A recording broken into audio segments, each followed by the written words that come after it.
Hail to all.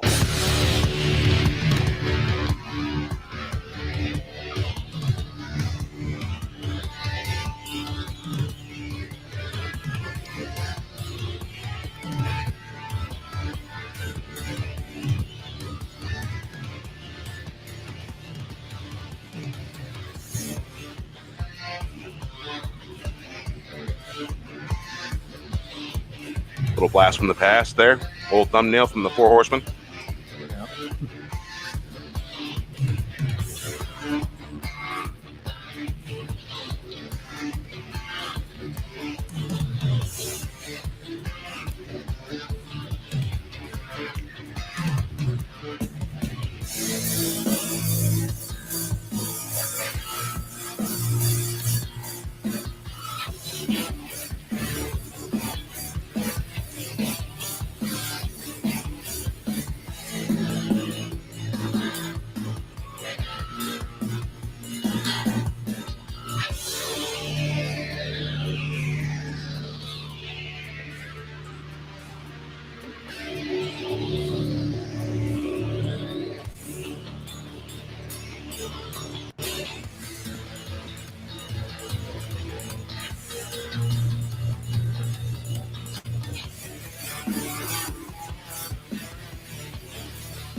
Hail to all. How you doing? Welcome to the Four Horsemen and the late edition. Found some new UFO stuff to talk about, and you know, like Wes Moody says, we'll talk what we want about, right? Yeah, Whatever the heck we want to. that's right. So how y'all doing? I had some minor technical difficulties. I had an old yard that I had created, and I just updated it, and apparently it was set to private, and so I had to change that. Apparently you can't go into the studio on YouTube and do that. You got to do it from the yard. So live and learn. How's everyone doing? Great. Thanks for asking. Hail, chat. Hello, chat. I am watching on Twitter here. I'm seeing they have banned fireworks in California. Yet, my goodness, there are fireworks freaking everywhere. Like I can hear them outside my window, and I'm looking at this video that has been posted online. And oh man, it's really pretty cool to see. Glory. I can hear them outside. But like it sounds like we're being attacked. It's they're everywhere. Yeah, Well, I hear them too. Toxic Man Flu said earlier that Chicago had banned fireworks and everybody was setting them off. Good for them. Yeah. Absolutely. Yeah, even our county went against the orders and still had our 4th of July event. So, freedom is ringing. Hail America. Hail. Hail. Hail. Hail America. So, hey, Bear, did you hear about that nonsense that was going on up there by Rushmore, where the protesters were out there flattening tires of vehicles that were... I thought I heard about people's tires getting slashed. I heard about that. Yeah. Like they were blocking off part of the roadway And apparently it was for Trump's procession or whatever the hell they were doing, because they had emergency vehicles out there. Well, the freaking protesters, and I'm pretty sure most of them were probably Antifa and BLM, were out there flattening tires on the fucking roadway because of it. Hail Like, toxic. Yeah, I also heard that those people that were blocking people from getting in, they were getting their vehicles towed left and right. Well, that's what happens. You're gonna act like that, you get your vehicle towed. Yeah, you go in an area and you park in a place where you're not supposed to park, you're gonna get towed. Yeah. I actually got towed once on the 4th of July. Yeah, that thing, don't park within 15 feet. If you're within a foot of that 15 feet, they will tow you. Yeah. That is straight up. Or if they even think that you're within the 15 feet, they'll probably tow you. Yeah, so sometimes, those meter maids or whatever, they'll get pretty creative with their photography to say that you're within 15 feet. They're not called meter maids anymore. They're called parking enforcement officers. Meter maids, meter men, meter... Yeah. Whatever. Those people are piranhas. All due respect, they're piranhas. If you're just an inch out or even on the line, they'll give you one $40, $50 parking ticket. That's pretty cheap considering. I remember back in the day when a parking ticket was $9. Oh, those were the days. Jesus. Yeah. And I got a lot of them in West Lafayette, Indiana. Guess what? I never paid them. It's about a $63 ticket if you're not parked on the right side of the street when it's street cleaning here. Yeah. Go ahead. I lived in Gary the majority of my life, and they will enforce facing the right way on the street when you park. If you're parked the wrong way, not basically, if you're not facing with traffic when you park on the side of the road in front of houses there, they'll give you a ticket. That's about the only good thing that the Gary cops were good for. They gave your ass a ticket. Other than that, they really didn't do much. I once had a Gary police officer. I was talking with my neighbor lady, and she always had weapons, always ready. And he was there talking with her about they were having some problems with someone and all that. And he came to all that, and he was telling her, if you got problems with someone, you got to shoot them. They fall out the door, drag their ass in the house, then call the police. Exactly what he said. And that was Gary Cobb saying that. Because if you shoot them, they fall out the door. You better drag their ass back in the house. What's up, Curtis? How you doing, man? Hail, Curtis. Hail the chat. Hail Hail. Star 333. Mikhail Wolf. Parrot Head. How y'all Mark doing? Hogan, Toxic Man Flu. Random Brad Creator. Hey, Wes Moody. Wes Moody Webcast. He's in the chat. Oh, damn. We're here too. Son of a bitch. RR. What's going on? I like to throw people off. 6 baby Wookiees in a trench coat. What's up, brah? Hope you're all are doing well. Hey, Wookie, I heard there was a pretty interesting chat going on Snow Dog Stuck and Roll show. Man, if I had been there, I would have said something too. I had probably stepped out to go to the bathroom and do dinner. These were rented van. What a bunch of pricks. Follow the money. Yeah, exactly. And we already know that that the donations that are coming in, the Black Lives Matter International, it goes to this.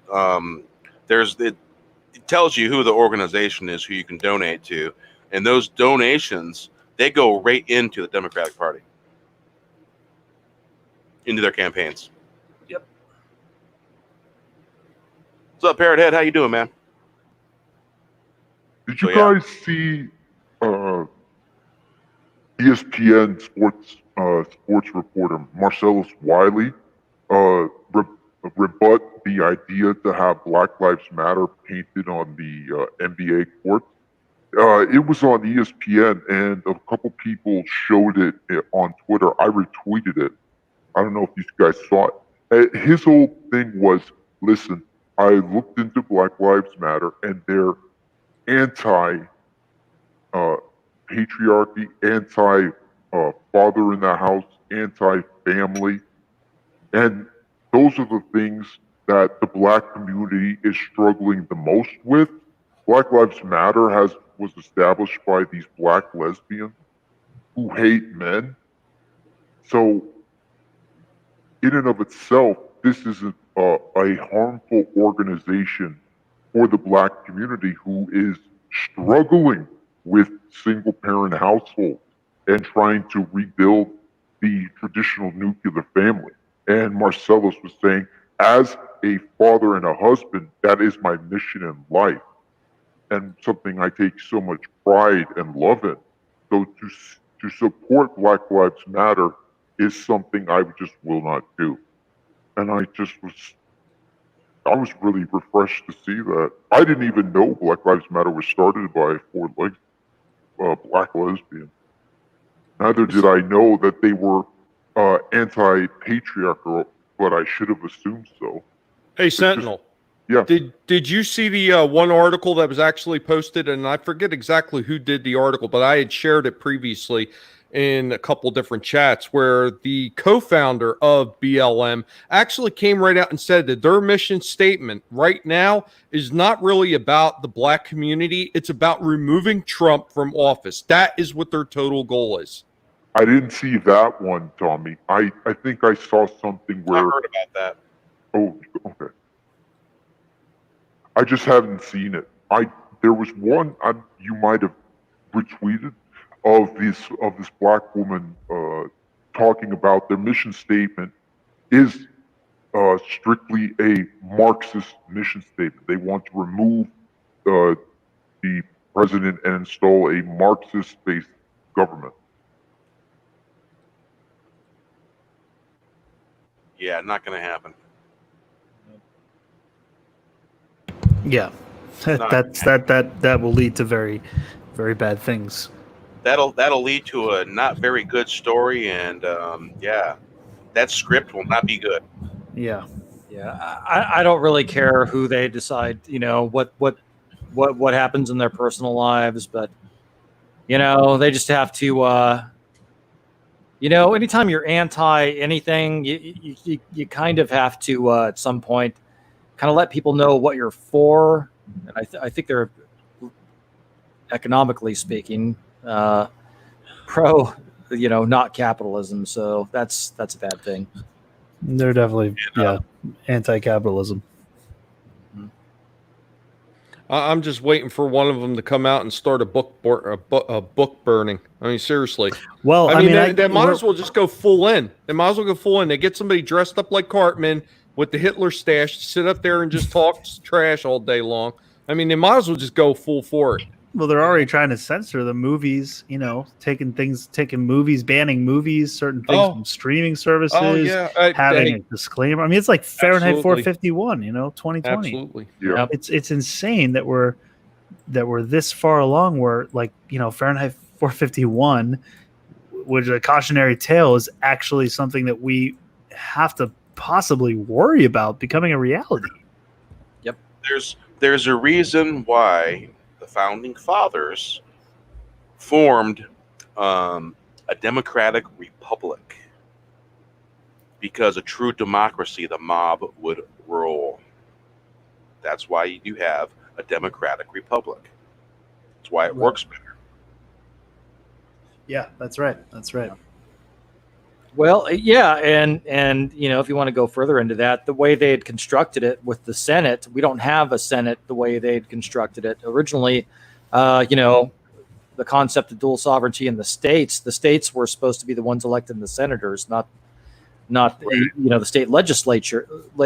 State legislatures were sending the senators to the Congress. It would be kind of like the United Nations, electing versus having the government send someone to represent your interests. And Well, and that's why we're getting what we're getting, because the special interests know they can buy off the politicians if they're.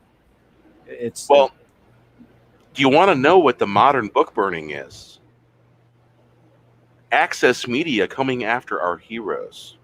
Yeah. Changing our heroes from male to female. Yeah.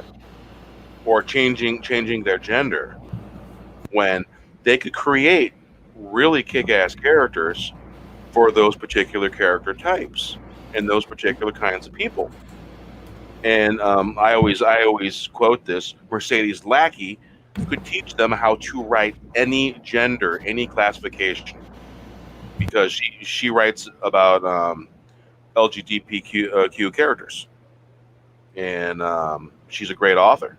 And I had first moved to Olympia, and a friend of mine had a stack of her books, and so I read all of them, and it was really good.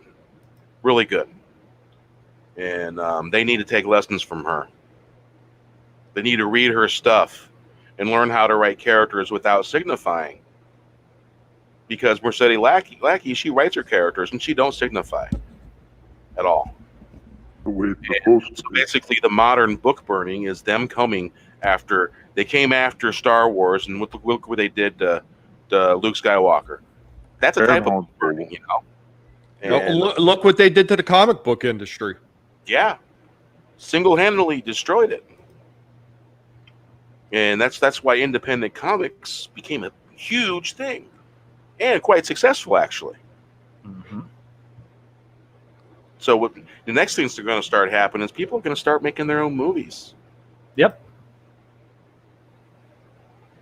Yeah, Well, I know so that far- Gary. I know that Gary says that he doesn't think that that's possible, but there's a lot of bloat in Hollywood budgets, and I think that people could make movies, and with you're already seeing it with the deep fakes. I mean, there was a deep fake on The Irishman versus the actual software they used to de-age Robert De Niro, and it looks much better. Yeah. it was much better. So I have to disagree with Gary Nerdrotic on that point. I think. Well, honestly, there's plenty of real estate outside of California that could be bought on the cheap that you could build vast studios. All it really takes is one guy, like an Elon Musk or someone that with a lot of wealth to buy up a bunch of real estate, put up a lot of studios, and it could easily be done, because a lot, like you're saying, a lot of this technology you can do from a laptop at your home now. So you don't need,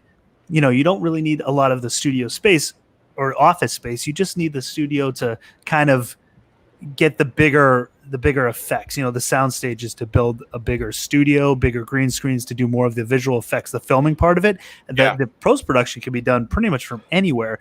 So you don't really need a lot. It just take one guy like that, someone that has a lot of money and has the vision to want to kind of fight Hollywood, and you could have an independent, film, a whole nother aspect of entertainment. An independent film company that makes their own stuff. That's what And what's fascinating about that is that Hollywood was started by independent filmmakers that were fleeing the establishment. Yeah, the establishment was in New York, and they fled out west because there were varied environments they could do different films. Go ahead, Sentinel. George Lucas was the last guy, in my mind, who was like that. He hated the studios, hated them. Yep. And was he the last guy or the first guy, just ahead of his time? I don't know. I don't know if he was the first or the last, but he's the only one who really comes to mind right now who became as successful outside of the studio system that I can. Right. Yeah, you're right. Yeah, I mean, you would just need someone like that with a vision and with enough Financial capital. Yep, financial capital to be able to kind of take on Hollywood and build your own studio, because there's plenty of space out there to build. It's like putting a band together. The great ones always rise, but they're so rare because there's so many factors going into it. You need the right combination of personalities working together because they share the vision. And a lot of times, Yeah. you're right. You're right. A lot of times it takes like it's the right, it has to be the right social situation, to get enough people to have that vision. You could have one guy have the vision, but if it's not the right time, you might not have that backing and support with you. But now, I think it's becoming so obvious, and so many people are speaking out against kind of the typical Hollywood films that are coming out, that I think that the atmosphere is maybe right for something like that to occur. You just need the right guy to start it. Yeah. Like a Lucas or something, someone that has that kind of. Sometimes it's not always just all the players that are in the game. Sometimes it's also just set of circumstances surrounding everything. Myself personally, I played in a band, and we didn't do things much differently the first time around than we did the second time. And the second time we were actually getting traction. It was just about being in the right place at the right time and being heard by the right people. Yeah. And sometimes you have that same thing when you're talking about something like a comic book or a movie or something like that. It's all about timing. Yeah, I absolutely agree. And that was my point, Tommy. When you see the most successful ones and that come out of it, it's so rare. They're all right. I'm going to call it what it is. They're miracles. They're so rare, and under such a rare given set of circumstances, for all those factors to align just right, that they're miracles. That's why any kind of band that has gotten together and made great music under a certain set of circumstances and really were of their time is miraculous in and of itself. But I wanted to also say that with the success of independent comics and with streaming as sophisticated as it is now, there's the only thing that's stopping a great Hollywood decline and would bring on the second studio collapse is streaming. And I hope it does. I hope somebody starts a major streaming service similar to Netflix, but dedicated solely to making big feature film projects. Well, hey, Sentinel. Yeah. Did you see that Netflix not only purchased that one theater over there in what was that, France or wherever it was, but they just recently purchased the oh God, what the hell's that? The old Oriental Theater or something it was called. Wait, where? Chinese Man Theater. The Chinese Theater? Yes, the Chinese Theater. That's it. It's Grom's Man's Chinese Theater. They purchased that, and then there was another theater that for some French theater that they had also purchased. They are purchasing theaters up with the intention of making budget movies. And the biggest criticism of Netflix coming from, the Steven Spielbergs and the Christopher Nolans is that they don't consider that cinema. Mm-hmm. Well, it is cinema. And to prove it, they're going to buy up those theaters and release their movies in those theaters, thereby making them completely available to be nominated for Oscars. Right, yeah. The Irishman, I think, is probably the biggest example of why they're doing it. Yeah, exactly. Yep. Exactly. Yep. Yeah, that was a criticism they got I remember Spielberg specifically saying that because, it's got, a film that's worthy of nomination has to be released in the theater. Right. It's like, all right, fine, we'll buy theaters then and release them there. Not a problem. Yeah.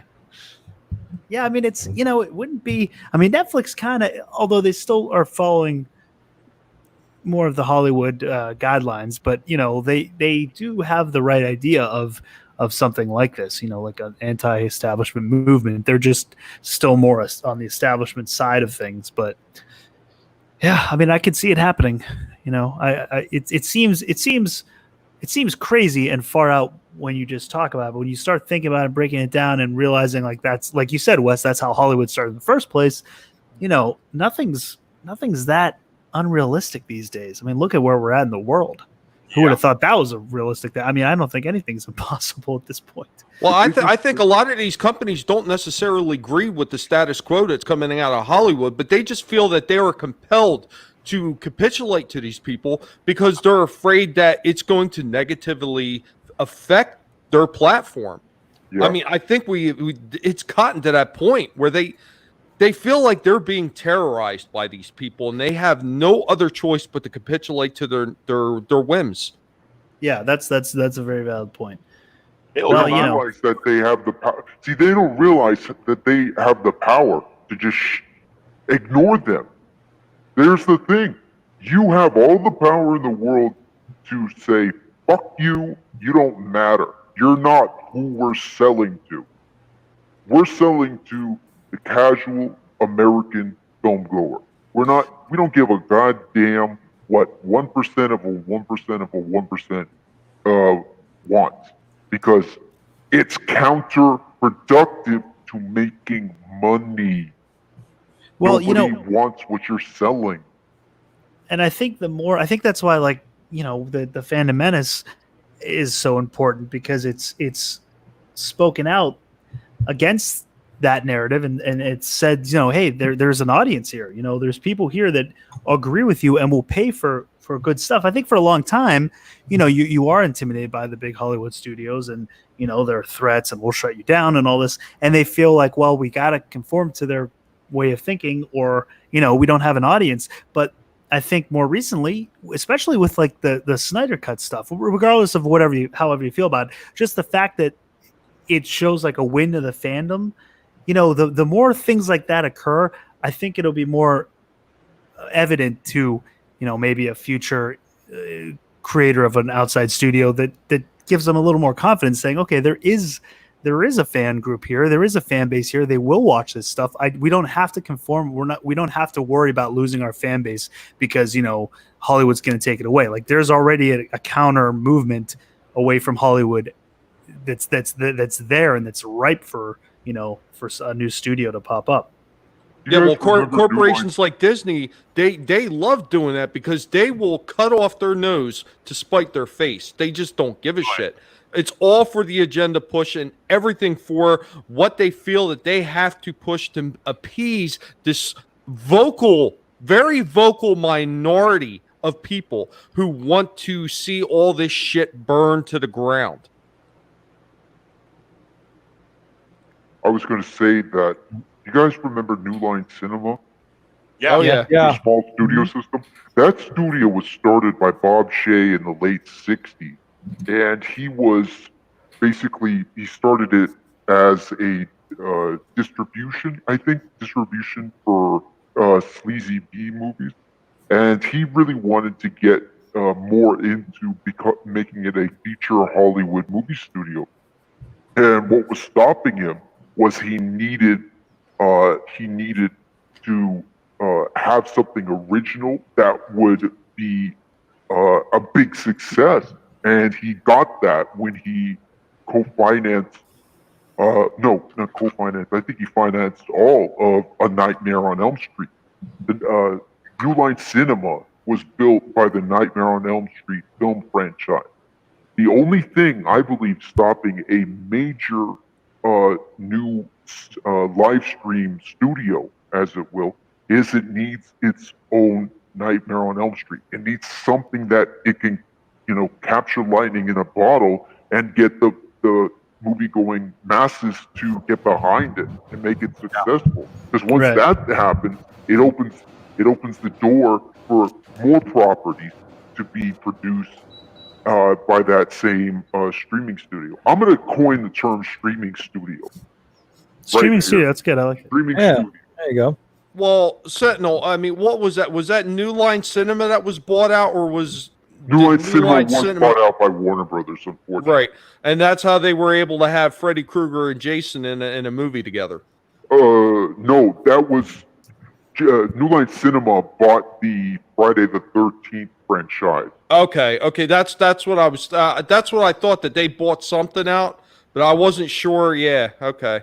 Yeah, if you watch Jason Goes to Hell, the last couple seconds of it shows Freddy's. Right, it shows Freddy's claw coming. That was the worst movie ever. The only thing worse, I would say, than Jason Goes to Hell would have been the one where they did the same shit that they did in Halloween 3, where they didn't even have the real killer in it. They had somebody just a stand-in or Season of the it was Season of the Witch. They Season of the changed Witch. whole That was concept. so horrible. Oh my God, Silver Shamrock. Oh, it was One more freaking day to horrendous. Halloween, Halloween, Halloween. One more day to Halloween. No. Yeah, that movie. Even when I was a kid, when I watched, like that movie. I watch it now. I didn't like it growing up because I was a big Michael Myers. I mean, I still am. Halloween's my favorite like horror movie series. But I watched that Halloween 3 now with I don't know, maybe it's nostalgic eyes. yeah, because that came from the creator. He actually created that. Yeah, they So- wanted to do something different. They wanted to move away from Michael Myers. They figured, well, we killed him off, but then of course it wasn't a hit, so they went back. So Halloween 3, does that take place canonically in the Halloween world? No, it's a separate story unto itself. They were what their plan was they wanted to keep doing Halloween movies and each movie be a separate story. So they did Halloween 1 and 2, which was technically one long story, but it was so long they broke it into 2 movies, and that was the Michael Myers story. Halloween 3, which was the Season of the Witch story, didn't do well. They were going to do a Halloween 4 and have it be something else. But when Halloween 3 failed at the box office, they decided to go back. All right, let's bring back Michael Myers. And then, of course, that worked out all right. So they did another 8 of them. Not another 8, but, a lot of them. Because Michael Myers is the best, in my opinion, the best of all I think it's really a shame, for horror fans to get. I've always been a Jason fan. One of my earlier vids, I was talking about how much I'm a Jason fan because I actually got a tattoo of the mask up on my shoulder. Oh, nice. But the original concept that they were going to do before they just did Jason and Freddy, they were going to have Ash in it too. And at one point they were talking about doing like they did in the comics where they were going to have Leatherface and maybe Michael Myers making an appearance as well. Pinhead was supposed to make an appearance too in one of those. Well, I think that they had actually hinted on having him in the comic books, but for whatever reason, they never did. That would have been like the Marvel Cinematic Universe before the Marvel Cinematic Universe. It could have been. The Monsterverse. All these great small studios from the 80s that produced all of the classics that we love, the Terminator was produced by Orion Studios. The Carlico produced. Do they even exist anymore? I don't think they exist anymore, do they? I don't think so. Or if they do, they really exist in just name only as I don't know. Probably like a subsidiary of some other. By one of the larger. Bought up. Yeah. Oh, some of the other one was TriStar Pictures was another one. TriStar. They were a smaller outfit. Yeah, well, weren't they part of Touchstone? Were they a subsidiary of Touchstone? Touchstone came out way after TriStar. Oh, did it? Yeah. Wonder if there was a connection because they have a similar name.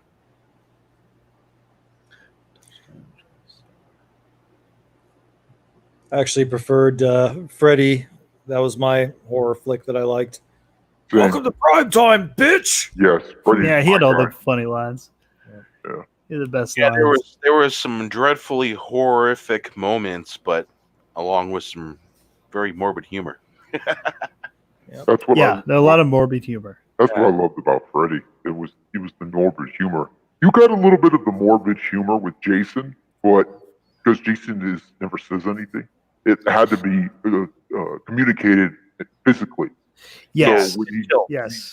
So when he punches the head off a guy and Jason goes to Manhattan. Yeah, Jason takes Manhattan. He takes the head guy's head right off. Yeah, and he'll take someone and snap them in half backwards. Right. Yeah, there's a lot of physical. Now, who's your favorite Jason actor? Definitely know mine. Kane Hodder. Yeah, Kane Hodder definitely is the best. If he's the main guy, he was like the biggest guy of all them that played him. And the funny thing is he only starred in 3 movies. Yeah. Yeah, but that's how memorable that's how big and imposing he was. Large guy. Yeah, very wide. I thought the guy who was in 6 also did a good job. Jason Lived. Oh yeah. I can't remember his name. Have any of you guys beaten that NES Friday the 13th game? No. Oh, that game drove me crazy.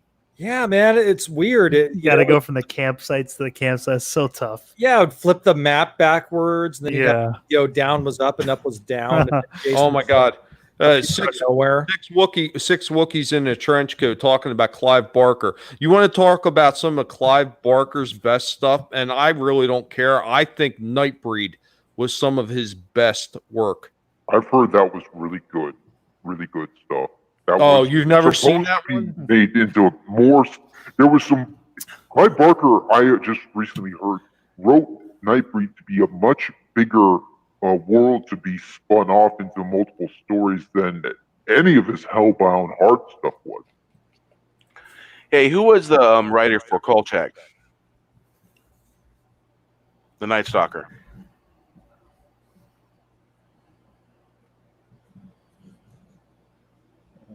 I don't know. Yeah. No I don't idea. know. Yeah, I had echo going on. That was weird. Because I used to watch that. I used to watch that show. Because back on Channel 7, I think 7 over in Chicago was Created by Jeffrey Grant Rice. Jeffrey Grant Rice. Yeah, I used to watch a lot of that. Remember, they tried to bring that show back. I think it was the middle 2000s. I think it was called Night Stalker. They tried to bring it back, but it didn't. It was in 2005. ABC ran it, Night Stalker. Yeah. It ran for 6 weeks in the fall of 2005. You know, I like the show, but I don't think it was appealing to everybody. Nightbreed. David Cronenberg is in that as an. Yeah. And I didn't know that was him. Yeah, if you've never seen Nightbreed, it is definitely an interesting movie to watch. Candyman, I hope Clive is getting a lot of money for that I remake. don't think I've ever seen it. That's good. Yeah. It's good. It grabs you by the boo-boo. Every time I see Wookiee's screen name, I'm thinking of like a Wookiee version of Raising Arizona for some reason. I don't know why. In Candyman, they show Candyman before he became Candyman getting stung over and over again by bees. Big up to Tony Todd because he actually did that. Well, he got Let stung the by bees? get in his mouth and in his eyes and his ears. He was Really? a trooper. I guess he can't really CG it back then. Okay, all right. Let's talk about some cheesy horror movies. How about Shocker? Oh yeah, shocker. Oh yeah. And I got the ultimate cheese horror movie for you. Trick or Treat. I can do you one better. I can do you one better. Skinner was the Shocker, right? Skinner from X-Files, Mitch Pileggi. Yeah. Wasn't Yeah, I Trick or remember that Treat too. when the kid opened the gates to hell in his basement? I don't remember that. I remember it had to do with rock and roll, and he summoned the spirit of a dead singer. Oh yeah, who the hell was in that? I remember that. That was like 80s. Yeah, I think that was 80s. I think like Leprechaun in the Hood probably would be as cheesy. Yeah, that's it. Leprechaun in space. Yeah.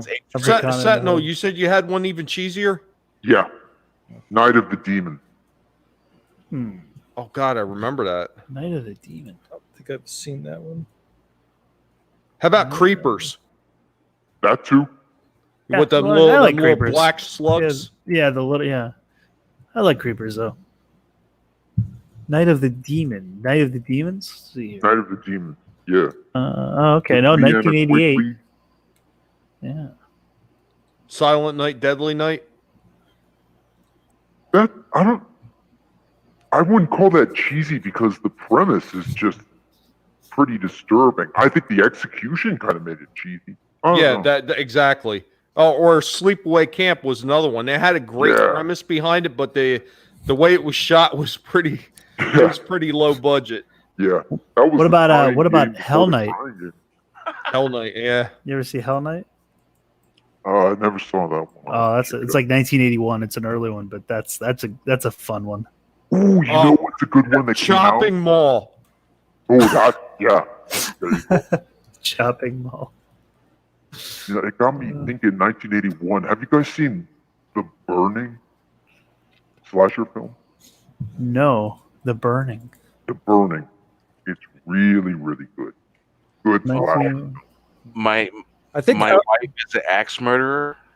Almost looks like Remember silhouette that? of So I Married an Axe Murderer. Yeah, I remember that one. Yeah, the from, comedy. from The Wayne's Mike Myers. Mike Myers. Yeah. Yeah. So I Married an Axe Murderer. Yeah, Yeah, that was good. yeah. And That like, was- I have a couple like the really super low budget horror movies, and one of them was actually, unless you're from New Jersey or you know about it, it wouldn't even make sense to you. But it's called The 13th Child. It's all about the Jersey Devil. Oh yes. Oh. The 13th Child. I don't know if I've seen that, but I know about the Jersey Devil. What's the Jersey Devil? Oh man. Jersey Devil is a myth about a devil-like creature that lives in the Pine Barrens. Has Born wings. born to a woman. It was her 13th child, and it was born of the devil. Ooh, Well, 2002. right. It has it's like a beast-like creature with wings. Yeah, It almost looks like a flying goat kind of sort of thing. like a goat, half chicken Yeah. or something. It's really Yeah. weird. But the reports, wildly vary on what it looks like, as people have sworn up and down that they've seen it in the Pine Barrens. So yeah. It's like the Mothman and Yeah, All 1 the- hour, 39 minutes. urban 2002. legends kind of thing. What about the Return of the Living Dead? love that. I have that one too. That's Yes, a sir. classic too. With the punk rockers. Yeah. That's fun. No, to watch. the two sequels that spun off of it weren't as good. No, they just the original one. We're halfway decent. They were. You know, there was a show in the 80s. Shit. Robert Zemeckis. Oh, God damn it. Yeah, Parrothead. Yeah. Robert Zemeckis was doing it. Amazing Stories. There you go. Yes. Oh, Amazing Stories. Yeah, that wasn't Yeah, that Spielberg. That was Spielberg had- produced. Yeah, but Zemeckis, I guess, did some of. They had some pretty good. That was like Twilight Zone stuff. They had some really good episodes. Yeah. They had Hey, one with Wes? Christopher Lloyd. Hey Wes, do you know do you know of Mad Squirrel?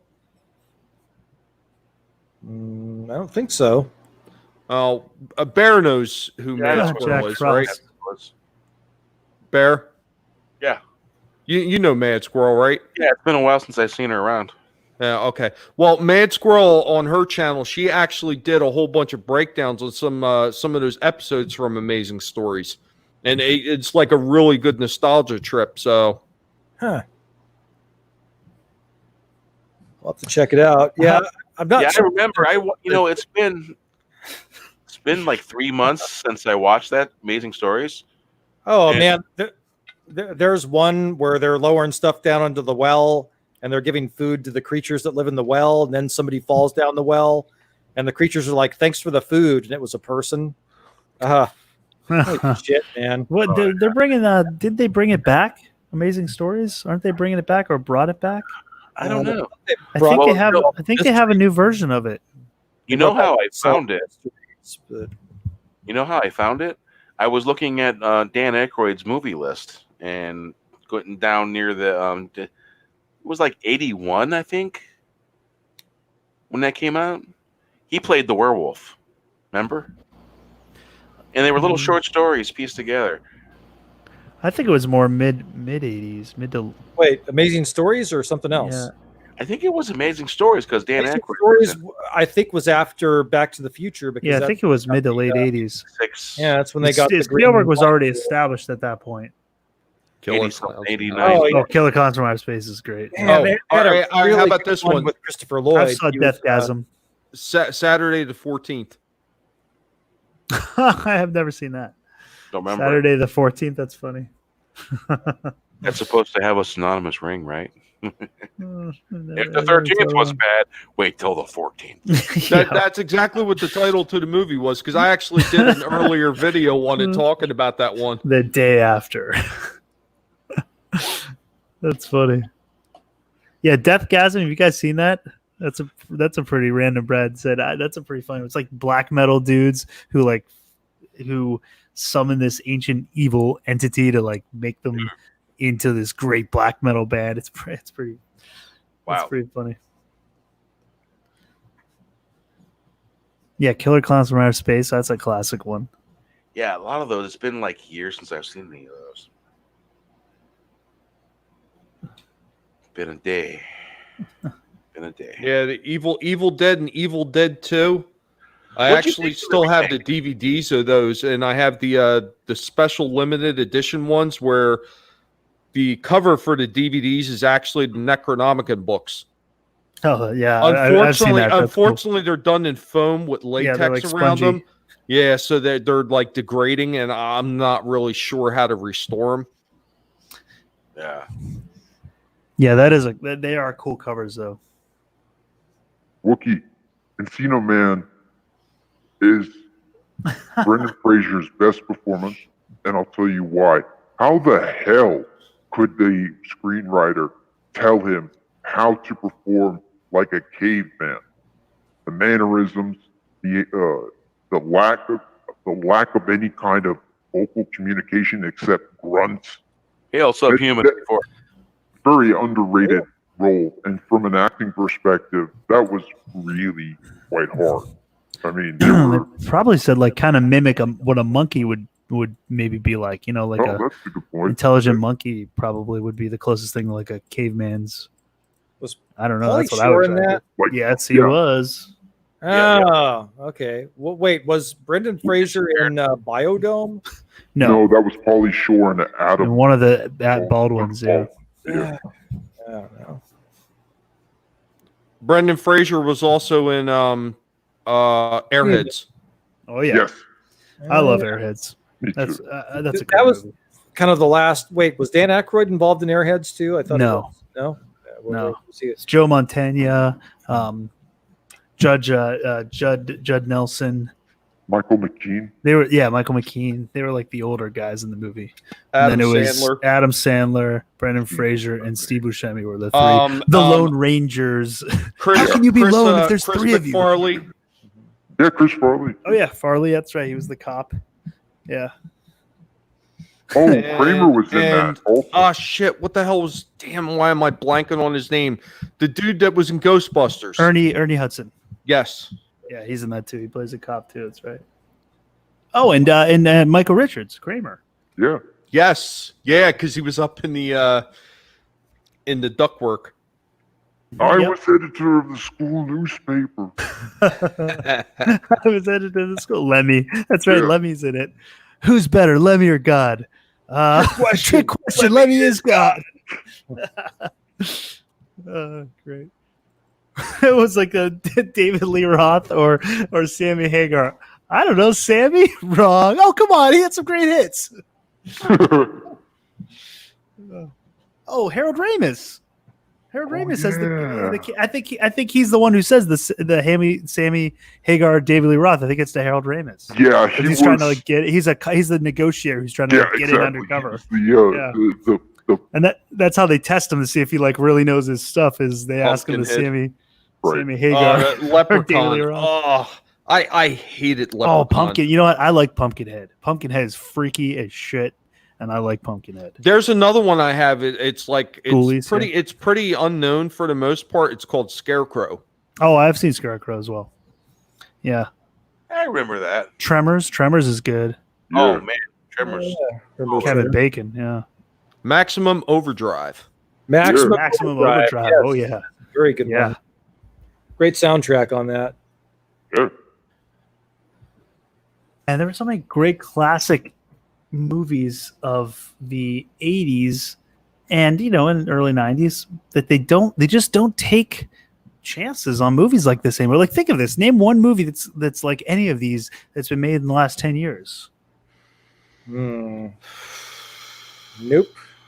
You know, it's Closest hard to thing I think. I mean, maybe there's been one, but I mean, you know, like, I guess you could say that Deathgasm, sort of, you know, that kind of thing. But The only thing I can think of that's is probably one.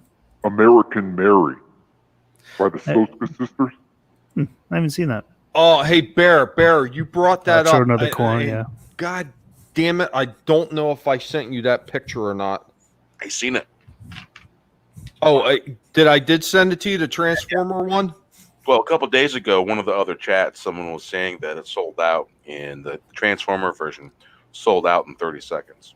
Yeah, I seen that, and I was like, man, that is freaking cool that they did a Transformer version of the DeLorean. I was like, wow, that's badass. I don't know. His name is so long to do with. His name is Giga. I think his name is either Giga or Gigawatt, something like that. Well, Pretty badass. this is the one that's about 10 inches long and $33, and it's not getting opened. Oh, you got it? Oh yeah. What's Yeah. the robot really cool. look like? Let me see here. Here, Do the wheels you need flip a- up? Oh, they do flip up. Oh, Yeah. the one I sent you has everything on it, Bear. Yeah, I'm gonna go up to it. I got to do that for the '89 Battlefield. Here to unshare. Oh, it. yeah. Oh man, did you see the other one that they did a Transformers crossover? They did Ecto 1. Oh, wow. Oh, yes, I saw that. It was a limited edition thing. Yeah. Yeah, that Yeah. was pretty badass. Man, you know, I wanted to order that because it was so cool, and I forgot about it. I saw it before it was an advertisement for it. Before it wasn't even on pre-sale yet, and I forgot. I wanted to get that. It was really cool. All right, I'm gonna. So, what do we think for the Oscars this year, since the movie industry has been shut down? That's a good question. What the heck are they going to nominate? I hope they nominate at least something that's made by an American this time. What are their That- options? I mean, Well, that's a good point. The Irishman, for example. no, that was Wait, wasn't that was there- last year? That was last year. Shit. Yeah, It has to be after March, I think. It has to be released, I think, after March of this year. Well, I think if the voting goes Netflix is buying these theaters, they could turn around and put the Irishman in a theater. And once they put it in a theater, wouldn't that reset it? No, because it goes by the film and the producers and such. I don't think it depends Publisher's on. date, the publishing date too, right? Yeah. I think it has publishing date too, so I don't think that would. I'm going to be honest. Maybe I need to watch it again, but I thought The Irishman was a bit of a snooze. I thought Hoffa was a much better movie. Man, it took me 2 weeks to watch it. Well, I'm not kidding. I believe you're not kidding because I kept falling asleep during it. So I wanted to see more scenes with Al Pacino as Hoffa and Stephen Graham as the what's his name? He played damn. Toxic Man Flu. Did you see that? Best actress. That's hilarious.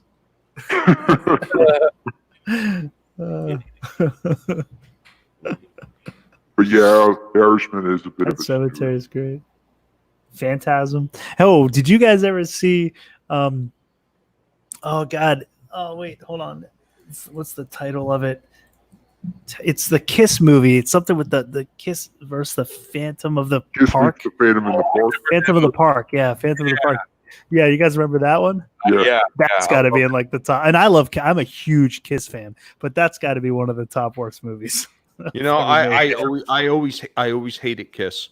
Oh, I'm a huge Kiss fan. I had a cousin who was huge into Kiss. He had. Do you remember all those old 12-inch? Yeah, I had them all. Mego They had- figures? Yep, they He had all the had whole drum. all The of whole. them. Yeah, I did Yeah. too. My brother really did. I was a kid. Yeah, You know, we had the I love the Mask. song Detroit Rock City. It tells a good story. It's a true story. It tells a good story. Yeah, that's a good story. All right, I modified it a little bit so it'll be you'll be able to see it real good now. Actually, the song Detroit Rock City kind of reminds me a little bit of the Four Horsemen. I think That's Oh Hey, yeah. Later That's on what, Saturday night. Tommy said. Yeah, Oh, that's pretty cool. nice. Wait, when did this come out? Just came out recently. So they did. So they did it for this and for the Ecto 1. Yeah, the Ecto one was last year, and this was this year. I didn't get the big version of the Ecto one, but the ones that were slightly smaller. There was the Ecto one that was slightly smaller that was $12, and there was also the large Ecto one, but I'd never seen it because it was in stores. So I got actually I got 3 Ecto ones, and my kids opened one. That's a good father. Transformers, you know what I'm saying? The expensive ones. Yeah. Well, you know, the Ecto 1, I mean, it's pricey, but it is on Amazon right now for $60.99. The Transformer. Oh. It's up there, so you can get it right now. It's exclusive, too. I'm surprised it's up there. I wish I could. Yeah. Being all freaking broken, all that stuff. Yeah. Well, I mean, yeah, especially right now is like not the time for anyone to really be buying stuff, but so yeah, it's hard not to. So the Transformer on eBay's been showing up for $600 or more. Wait, which one? This one? Yeah. Wow, I'm surprised that this is. It sold out on Walmart because it was a Walmart exclusive, and there was only 1,985 going to be made. That's retarded. That's the way it works. 1985. You could buy as many as you want. Somebody with big bucks went in there and bought them all. Let me tell you something. Now, this was a while ago. This was somewhere right around I want to say it was the 25th anniversary, sometime around there. They had released an oversized Grimlock figure that was about $70 a pop, and it was huge though. It was like it had to have been at least 2 feet tall, and it came with a crown and everything. You know, like for the one scene in the movie where he's like me, Grimlock King, and it had a couple other things from the TV show that were included in this giant figure. So it was basically essentially the smaller figure, but ramped up with a little bit more articulation. I wanted to buy a bunch of them when I had money back then. Now, my wife put the kibosh on it, and she said, "No, you can't have them." Less than 3 years later, I was looking on eBay when I was, getting back into the swing of things and trying to buy parts to build Transformers to sell. And I seen that damn thing on eBay going for over $300. Last time I checked it, it was over $600 or $700. And I was so pissed. I was like, if I could have got a bunch of them, we could have had all kinds of money right now. Wouldn't have had to worry about it. Yeah. Curtis YZ, First Love, Kiss. Yeah. I was 5 years old, and I got Kiss Alive 2 for my Christmas gift for my sister. Nice. Yeah. That was awesome. I think he's talking about 14 times now. I think he's making a Grand Theft Auto Vice City reference there. Love Fist is greater than Kiss, is what he's saying. The fictional band in Vice City. Love Fist, is that that's a Kiss? Yeah, you do submissions in Vice City where you have to get them to and from the stadium, and hilarity ensues. Yep. Wookie, what era of Kiss was this that you saw Paul spanking himself the entire time? Well, Paul does that in every show. Oh, Paul shakes his ass in pretty much every single show. That's kind of one of his things. Yeah, he's always been an ass shaker. Yeah, he's an ass shaker. He's an ass man. Toxic Manflu, you hated Back to the Future? What? Really? Oh. How can you not?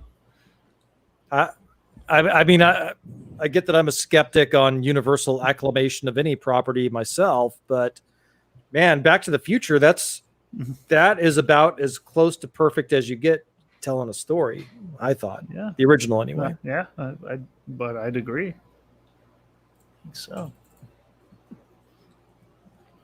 But, I think I haven't even seen the third one. Well, the third one is they go to the Old West. I actually like the third one too. I like them all. I like all three. Matter of fact, too. that they'd reposted them recently on Netflix. Mm-hmm. So I went back through and I was watching them all again, and I forgot how funny the third one was. Yeah, it's good. I saw that in the theater. I saw that. Yeah. Well, I saw the first one several times in the drive-in, and then the second and third one I saw in the theater. I saw the second one in the theater. The first one I did not see in the theater. I saw that afterwards. But I remember not liking it. Everybody was saying, "Oh, the third one was so much better than the second one." But I remember liking the second one better. I still like the second one better than the third one. I like the second one. As I got older, I started understanding it more. When I was a kid and I saw it, it was hard to keep track of like what was going on and where they were, when they were. But as I got older, it's it made more sense. Same with me, FinalDeathStar. Same with me, man. I was the exact same way. Yeah. Did you understand? It was hard to understand the plot and figure out what the fuck was going on in part 2 as a kid. And it was easier to understand what was going on in part 3. Actually, it was really easy. 3 was very straightforward. Yeah. 3 was and as I've gotten older, I like part 3 less and I like part 2 more. And the reason I like part 3 more and part 2 more and part 3 less was part 2 is more of a natural continuation from part 1. Mm-hmm. It doesn't try to introduce anything into it, whereas part 3 introduces Doc falling in love. And that was just something, that wasn't the only thing. You figure he stays in the West to live with Kara because the DeLorean is blown up.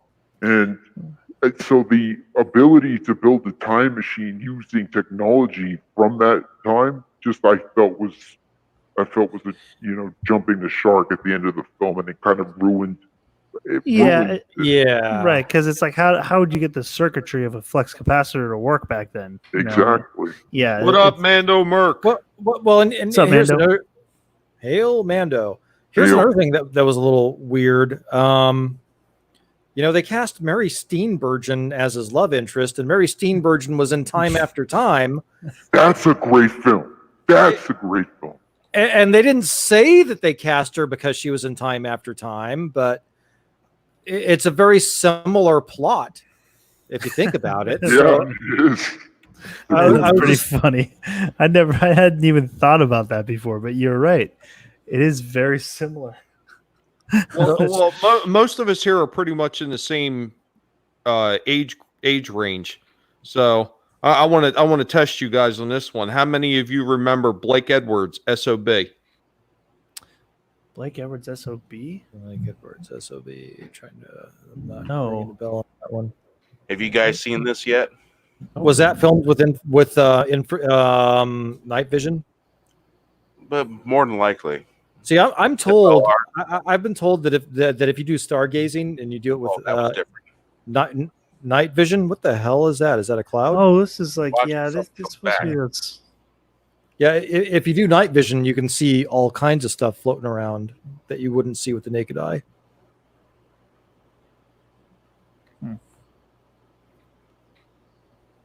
Watch the tail end. See that? Yeah. Oh, that's interesting. Shoots off another. Huh. Yeah. Interesting. That's weird. And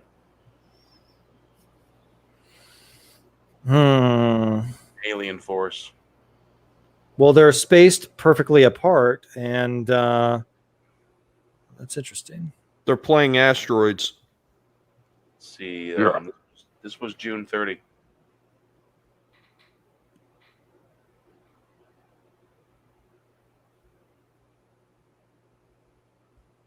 Toxic Man Flu says, my favorite 85 film was... Wait, did we lose somebody? Yeah, we lost Final. Right. Hey, Chief Eddie. Was Brazil. Yeah, I liked Brazil. I guess there's a few versions of Brazil floating around. I forget which one I saw, but I remember really liking the film. It's kind of... I feel like this is kind of stupid, but I feel like in Batman and Robin, they tried to copy some of the aesthetics of Brazil. Well, actually, the part where they're in Brazil, I think, where the Doctor and Poison Ivy are down there. That seemed kind of weird. Mm. All right, this was cool. So UFOs joining 2020. and games. Let's see here. See that thing right there? Yeah. Like, almost a triangle shape. And looks like shooting stars too. That last little thing is obviously a lit up bug flying. Oh, Yeah.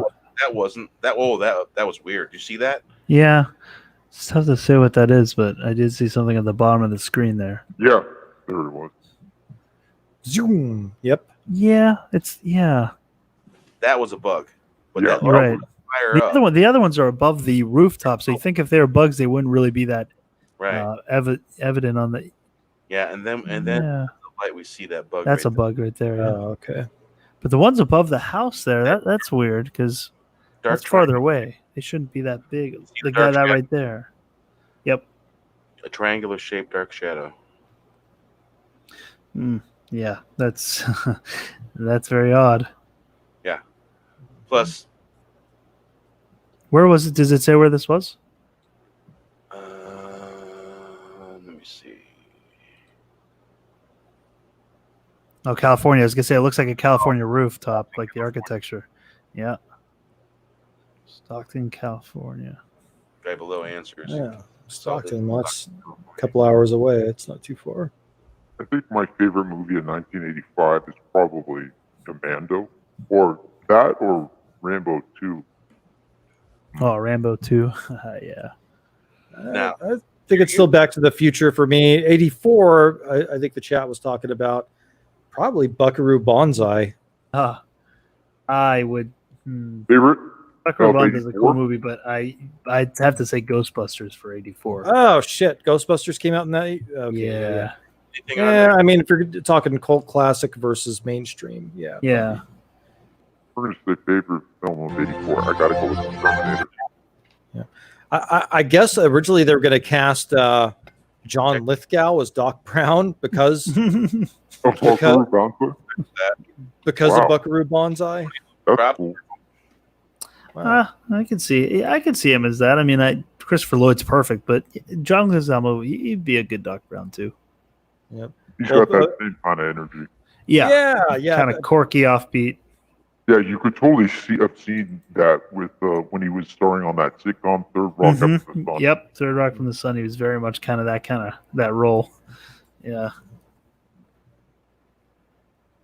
I don't know. I'll always think of him as the Trinity Killer. See this? Oh yes, he was very good in that show. Yeah. And it's the, just like this mild-mannered, churchy dude. Then he's like, shut up, cunt. Mhm.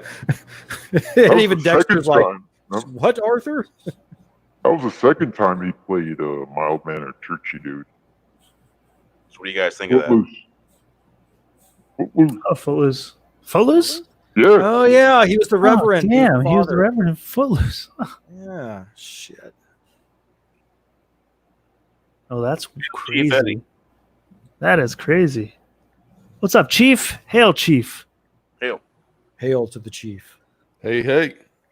Hail to the Chief. Brandon Brad, Buckaroo Banzai, that had Peter Weller, John Lithgow, Jeff Goldblum, Ellen something. Forgot her. Ellen Barkin. Yeah. Ellen Bark. The And Christopher Lloyd. And Yeah, Lloyd was in that. shit, Yeah. who had a bunch of people, more than just that. Trying to think.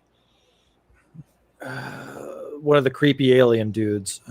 He was in a bunch of stuff. The guy that was riding shotgun to Christopher Lloyd. Damn it! Oh well. Brad Dourif. No. But yeah, Buckaroo Banzai. That is for sure a classic. It's criminally Oh, underwatched. classic. Yeah. Oh, you know who else is in that? Clancy Brown.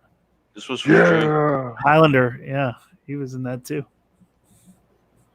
I hope they do that reboot with some decency. Wait, I are mean, they how do you rebooting? do Highlander? How do you do a reboot of Highlander without Queen? Yeah, I know that's the thing with the soundtrack. I mean, Highlander is so much of Highlander is Is the Queen Queen. soundtrack. Yeah, it's a kind of Honestly, album. Highlander 2 was The Last Jedi before The Last Jedi became The Last Jedi. True. It was like that much of a shit on canon but and subverting that expectations. that only had one movie before it, as opposed to Star Wars, which has had 6 movies before it Oh, and 40 years. expanded universe material. Yeah. Forget what Well, It wasn't quite the insult. That I don't know. I saw Highlander 2 in the theater. RR, yes, it was. That's a good film too. Very good Yeah, film. Amadeus, yeah. Amadeus is great. Yeah, I did one Definitely on a that film too. where the villain completely steals the show. Completely.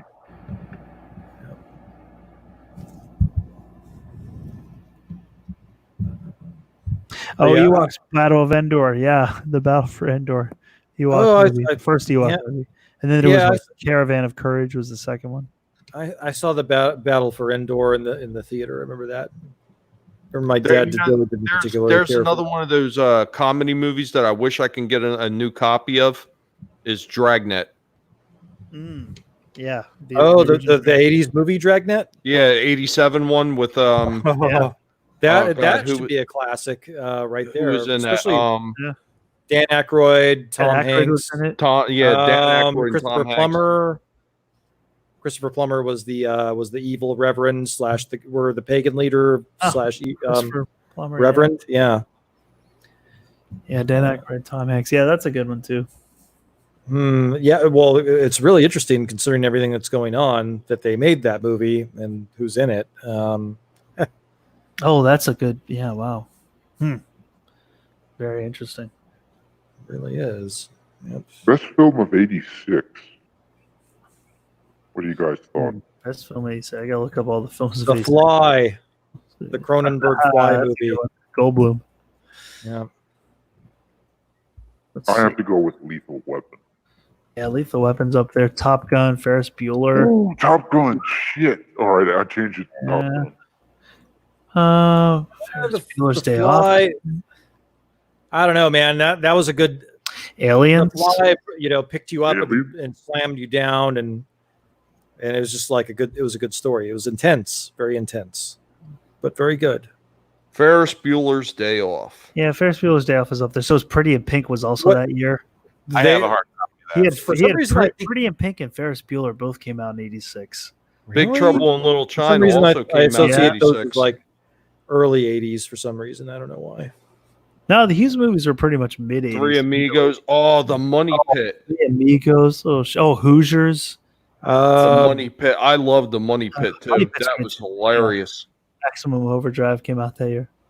Really? Oh, man, that was a good year for movies then. Yeah, all the '80s. Oh, Karate Kid Part 2. Damn. Now we Oh, can hear you damn better. it! Why was I drawing a blank on that one? Yeah, the best one of '86, Transformers the movie. Oh, the animated movie. Yeah, that's. Yep, I saw that. In Yeah, the theater too. I had to refresh my browser. See, Karate Kid would be a contender for me for '84, but Ghostbusters has it. Ghostbusters takes it for '84, but Karate Kid's up there. Karate Kid Part 2 in '86. That's tough. Yeah, it was not as good as the first one. No, but it's not far behind. But I think Three Amigos. I don't know. I love Three Amigos. That Three Amigos might have it for me. There was an Eddie Murphy film that came out in '86 The too. Golden Child. The Golden Child. Yeah, that came out. So can you guys hear me okay? I thought Lethal Weapon was perfectly. 87. Right. Was Lethal Weapon 86? I thought it was 86 87. was Lethal Weapon. Yeah, Cobra also came out in '86. Yeah. Yep. That's a good one. Howard the Duck. I remember liking that movie when I saw it at the time, but it's not aged well. Wasn't that the third King Kong movie from the 70s? Lethal Weapon is 87. Oh, well, no. Yeah, 87. I thought so. I just looked it up. 1987. Back to School. Yeah, I got all Dangerfield. Back the to director's School. cut of those. I could swear it was Yeah, back- released in '86. No. It really was released in '87. Yeah, I just looked it up. It says 87. 87 was a good year, too. Full Metal Jacket, Princess Bride, The Lost Boys, Dirty Dancing, Can't Buy Me Love, Spaceballs. Predator, RoboCop. Predator, Wait, Golden that was Child. 87. That was a The good movie. Untouchables. Yeah, this is all 87. The Untouchables, La Bamba, I more in feel like Vietnam, RoboCop. it sounds like the 87 movies were a much darker tone than the 86 movies. Yeah, they got a little more serious. The Living I don't Daylights. think so. I don't think so. I think totally they're about the same. Well, I don't know. Running Man, Lethal Weapon, Wall Running Street. Man was I think 86. they were a little more mature. RoboCop is pretty dark. Yeah, RoboCop's dark. I mean, RoboCop's hilarious. What are you talking about? Well, really. it's hilarious, but it's also really dark. I mean, time, the it way had, that like they the highest kill count of any movie at the time. that was really violent. I Yeah, mean, it I was remember super being violent. the part where they Well- kill Murphy, they blow his hand off. Yeah. They blow his hand. His leg. look at that 86 Transformers movie. Yeah, That that was was pretty violent. extremely dark because they killed off all the main characters that kids had grown to love throughout the comics and the damn cartoon series. They killed them all off within the first like 20-25 minutes of the movie.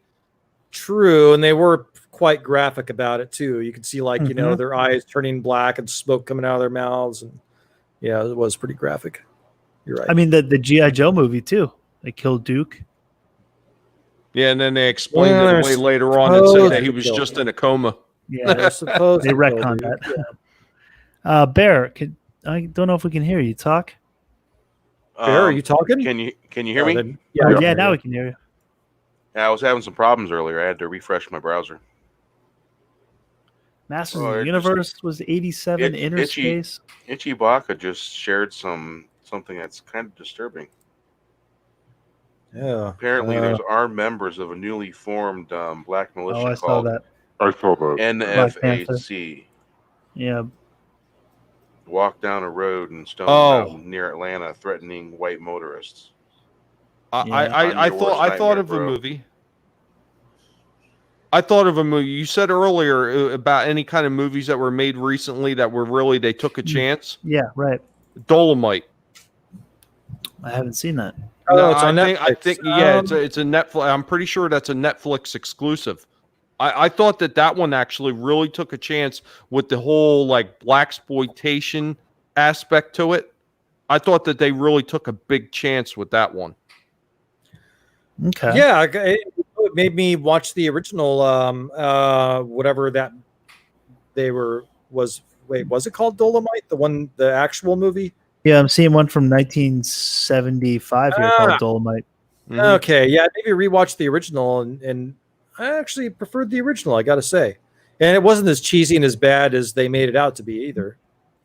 But Oh, that yeah, was the I mean, Eddie Murphy movie, right? risks. The new one, the remake. Eddie yeah, Murphy was in that. Eddie Murphy. Mhm. Okay, Yeah. yeah.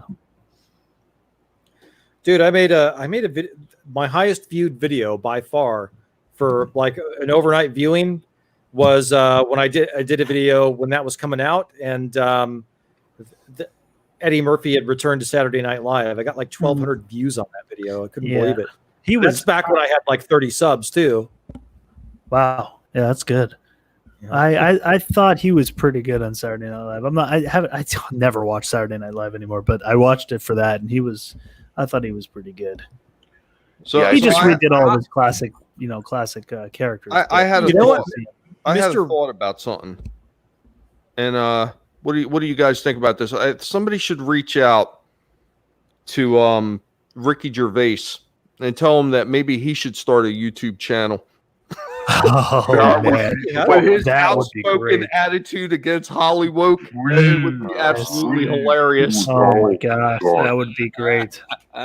We should all tweet that out right now. Yes. He's on Twitter. I thought he had a YouTube channel. Does he not? I thought he did too. Oh, does he? Does he? I'd never seen it. I remember William Shatner had his YouTube channel for a while, and I don't know. I kind of trolled that channel a little bit, but it's okay. He should go Hey, back to having a channel now. I just recently picked up the Beverly Hills Cop trilogy bundle. Young Frankenstein. It was for the HD. It was a little over $14 for all three. Not bad. Mr. Mom. Mr. Mom. Oh, Oh, Mr. yeah, that was a Mom's good great. movie. Oh, Yeah. you know another one I Watched that really last liked? week. Gung Ho. Yeah, Gun-Ho was Yeah. great too. You know what's funny about both those movies? He plays a car. He works in a car factory in both of those movies. Mm-hmm. Keaton does. One, he loses his job. The other one, he's about to lose his job. Yeah, pretty funny. What year did Beetlejuice come out? 88. Ooh, yeah, that's good. You got that one right off the bat. Yeah, Beetlejuice is another classic. Saw that one in the drive-in as well. Yep. You ever want to that dro- introduce? I don't remember that movie. Anyone remember Beetlejuice? that movie? Beetlejuice? No, the one The search 80s for movies. Anyone catch Peralta, The Search for Animal Chin? Oh no, I've never seen that. I've never heard of that. These aren't pornos, are they, Wookie? I was one done. Yeah, I remember when I was a kid, and my mother, she liked to take me out to the theaters with her, and she liked a lot of the older type, like horror slasher type films, and I always have fond memories of her taking me out to see the Psycho movies. Like, and I cannot recall anything in like modern times besides like the prequels where anything had a lot of excitement to it as you were going. Like even those Star Wars movies. When I went to TFA, and it was just like a mundane procession to go in to see it. There was no real excitement for it.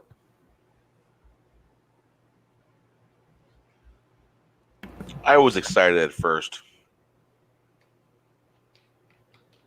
For what? For the prequels? Yeah, No, yeah. The prequels was the last time I seen like serious excitement. Oh yes. Yeah. I'll talk. Because it was showing you a bunch of stuff that you hadn't seen before. There was a mystery there that you were. Star Wars provided you something that was familiar, but you had the prequels provided you, or at least the trailers leading up to them, were completely captivating because they started with every generation has a hero, every generation has a saga, every saga has a beginning. That marketing was fantastic. And it showed you little bits and pieces, but the pieces that you saw were completely unique and original and a part of the previous trilogy. Yeah. Everything that you saw in The Force Awakens, you had already seen in the original trilogy. They were giving you, they were basically, you couldn't get excited about it. You can only get excited about something you were going to see again. And that's not as exciting as something you imagine in your head for so many years about what was it like when Anakin was good and young and Obi-Wan was young and they were swashbuckling around the galaxy in the Clone Wars. What the hell is that? That was interesting to me, at least. The Force Awakens. It could have been. Well, I'll tell you exactly what got me, Sentinel, with that whole The Force Awakens, and I hated it. I sat in theater and I was like stone-faced.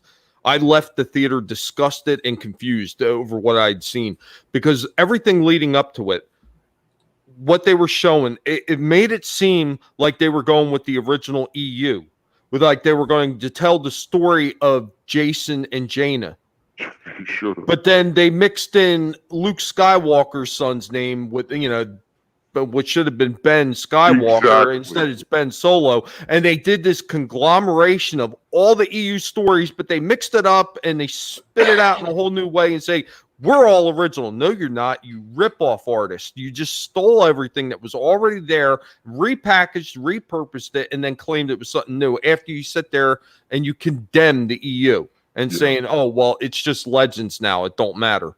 And they're doing the same shit again now with Plagueis. And they want to remove him from the story. So you're saying that only thing that matters is Lucas's vision. But here you are, you're tampering with Lucas's vision by removing Plagueis. Because he was in the prequels. That's where you hear about him first. That's why the novel was written. Because of what that they showed in the prequels. Have you read that novel? Multiple times. Isn't it a masterpiece? It's a complete. That's one of the top, I would say, top 5 greatest expanded universe novels as far as related. I would say Plagueis is the best. Right below that is the Darth Bane trilogy, and then after that, I would say the Old Republic with Revan.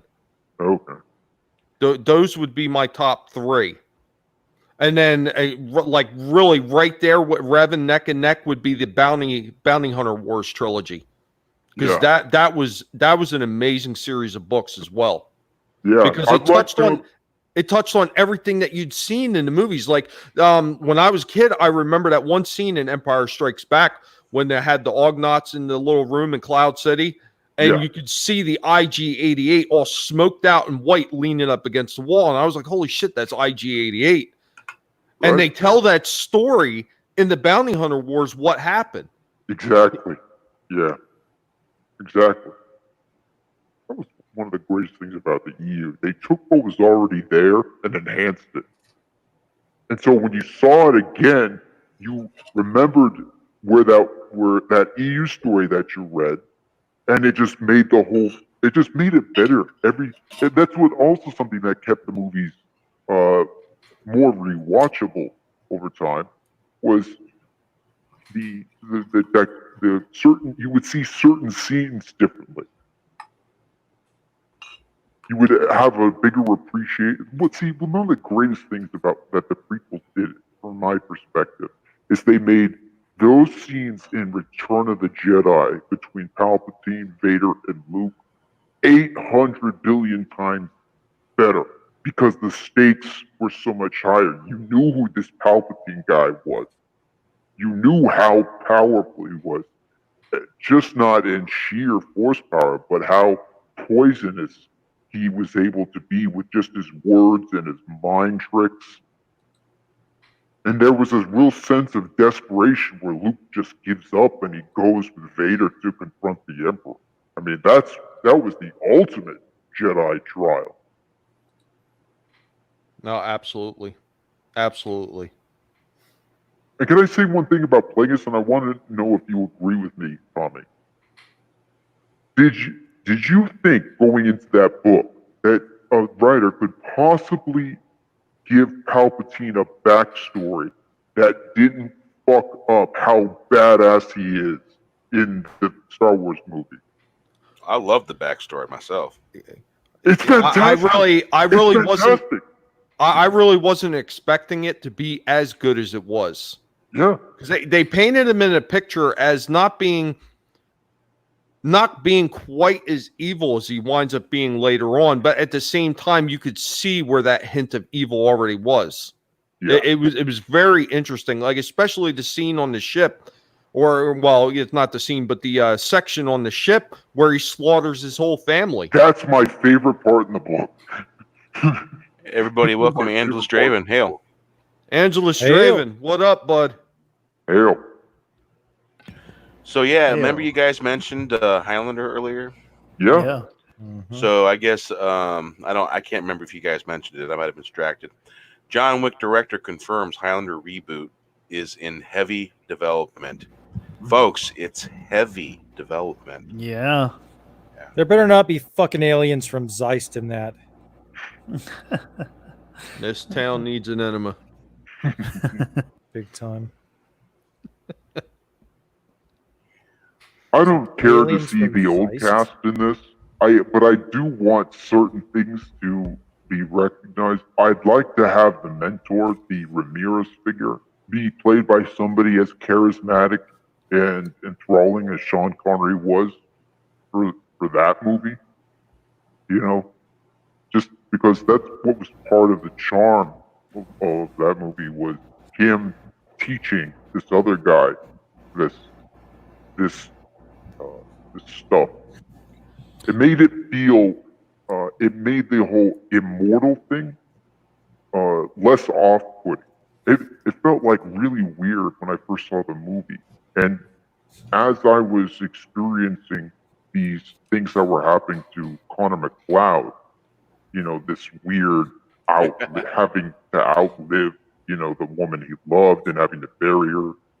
With Ramirez, he provided this fun, almost escape from the kind of the torture of always outliving the people you love.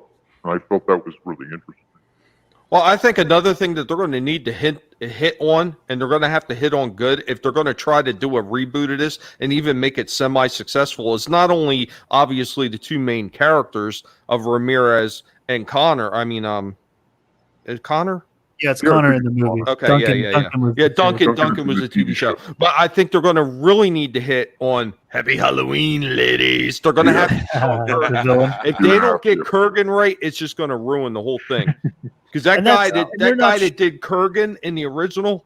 That was Clancy Brown. That was Clancy Brown. I didn't even know that was Clancy Brown for years. Wasn't that guy over 6 foot tall? Oh, yeah, that dude was huge.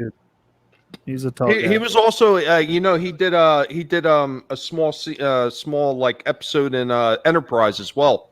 Oh, he's done a lot of stuff. He pops up. Oh, he was in Buckaroo Banzai. We mentioned that he's in that too. I forgot about that. Yes, Parrothead, beware the brew. Hey, Random Brad Creator, thanks for stopping by. Have a good night.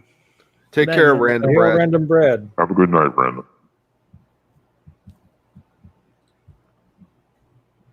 Yeah, it depends on, they haven't really made any clear announcement as to whether they just said it's going to be a reboot, but is it going to be Duncan? I hope, or I mean, Connor, I hope they go that route, but I don't know if they're going to, I don't know if they're going to do that. It might be someone else. It might not be Kurgan as the villain. It might not be Ramirez. It might be something, something different. Because they haven't exactly said a remake, they just said a reboot. But it's not. I don't think it's going to be. I mean, it's the guy. It's the director, Chad Stahelwick, who did John Wick. So I don't think they're going to like half-ass it. Well, maybe if they're going to go the smart route, instead of rebooting the original characters, they tell a completely different story of a completely different. Yeah, that's what I'm kind of thinking. Maybe they're going to do something like that, where they're not going to necessarily remake it, but rather just reboot it with a different story, different characters, different background. Maybe they won't be, Scottish. I mean, I would like Adrian Paul to be somehow involved in this, if it's in some way, because I give him the olive branch. He's been he's been somebody who was holding the torch for that entire franchise ever. Yep. Even more than Christopher Lambert. Christopher Lambert fell off the map a little bit. He wasn't. Yeah. In terms of just being on everybody's radar, he was probably still doing films, but it's just he didn't have the kind of. I just wasn't as aware of what he was doing. What he has been doing the last 20 years. But I do remember that Adrian Paul would go to conventions and signings. And retrospectives and anniversaries for the show, very involved, in keeping touch with the fans. So yeah, he should be the first one to get a call. It's like, well, we have something you want to be involved in this kind of thing. But what I think is going to happen, would you be opposed if they had a female? Because that's probably what they'll end up doing, is have a female. I wouldn't be opposed to it if they're going to do it correctly and they're not going to make that their single focal point of the whole movie. Yeah. Like once they go into that, oh well, this is a woman and blah blah blah, like that fucking she's a hero, give me a break with that nonsense. Right, as long as they make it be like Abby. Yeah. Well, here's the thing: Ruby Rose was in John Wick 2 as the deaf assassin. Yeah. And that was directed by Chad Zielinski, who's also directing this film, I believe. So, in today's woke Hollywood, is it possible that Ruby Rose is could be the Highlander in this reboot? Yeah, I mean, it's possible. Oh yeah, Curtis, that's right. He was the cop in Shawshank. Well, not a cop, but he was a guard. Prison guard, yeah. Yeah, I mean that's possible. Like Ruby Rose would definitely not rub people the right way if they choose to go that route. But that's more like because of all the stuff that happened with Batgirl. I don't know. I'm kind of with Tommy. I don't really care if it's a woman as long as it's they had women. Not the. Yeah, they had. Yeah, I mean, freaking Elizabeth Grayson was Raven. They had the spinoff of the series.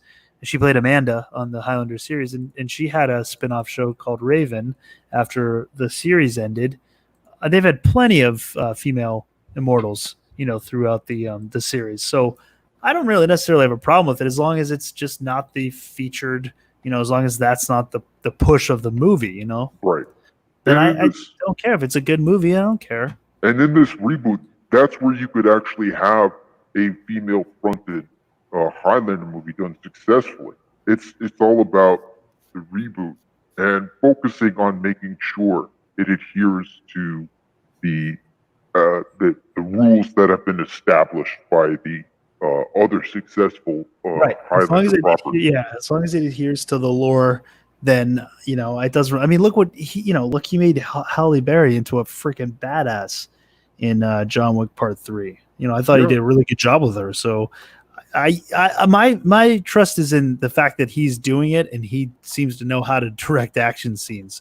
So as long as they keep to the lore and he's directing good action sequences, and that's kind of the focus, obviously, of the John Wick is the action, the choreography. As long as that's the focus, I don't care who it is.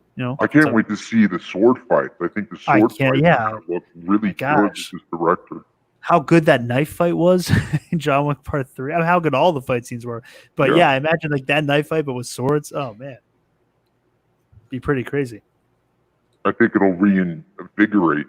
It'll make any kind of attempt at a lightsaber battle that the current Star Wars films have tried look completely like shit. Imagine him directing a Star Wars movie. Oh, my God. He should direct something with like a heavy lightsaber era. Like Knights of the Old Republic. Yeah, Knights of the Old Republic. The Old Republic with Darth Malgus. Something like that. Yeah. Yep. Wow, Clancy's first role was in Bad Boys in '83. In what? In Bad Boys? Yeah. There was an original Bad Boys? Came out in '83. News to me. Yeah. 83. Huh. Is that what the Bad Boys with Martin Lawrence and Will Smith is? That was it like a takeoff of that, or totally unrelated? Oh, I think it's a different Bad Boys. Yeah, with Sean Penn, Renee Santoni, Jim Moody. Any relation to yours, Wes? No, but I get asked that all the time. Eric Gurry, Ali Sheedy. Clancy Brown played Viking Lofgren. Wow, talk about an obscure Sean Penn movie. No kidding. So the question is the newer Bad Boy a remake? I'm gonna have to check that out, maybe. You guys ever hear of that movie? No, I've never heard. Yeah. Every time I think of Sean Penn, the first one that always pops in my head is Colors. Really? Oh yeah. I remember that movie. I always confuse the guy that was in Dreamscape with Sean Penn. The guy that was the snake. When did Dreamscape come out? Had to have been in the early 80s. Dreamscape? Yeah. Gotta check that one out. I think that guy was in the Warriors too. Yeah, I know what you're talking about. He played the Sully in Commando, the little dude. Patrick Kelly from that. Yeah. Dennis Quaid, Max von Sydow, Christopher Plummer, Eddie Albert. He was Kate the guy that was driving Capshaw. the Porsche. Yes. Yep. David Patrick Kelly. Yeah, David Patrick Kelly. He did that. He did 48 Hours. George Wendt. Is that how you say that? Wendt? Yes. Wendt. Yeah, he used to be in Cheers. I don't recognize the other guys. Curtis, if you hate that, Sorry, I lost my 1,000 mic for a second. action. So yeah, Dennis Quaid movie. I remember that movie. That was a good movie. Dreamscape. Yeah, a classic movie from '84. That's a good movie. Have you guys seen that?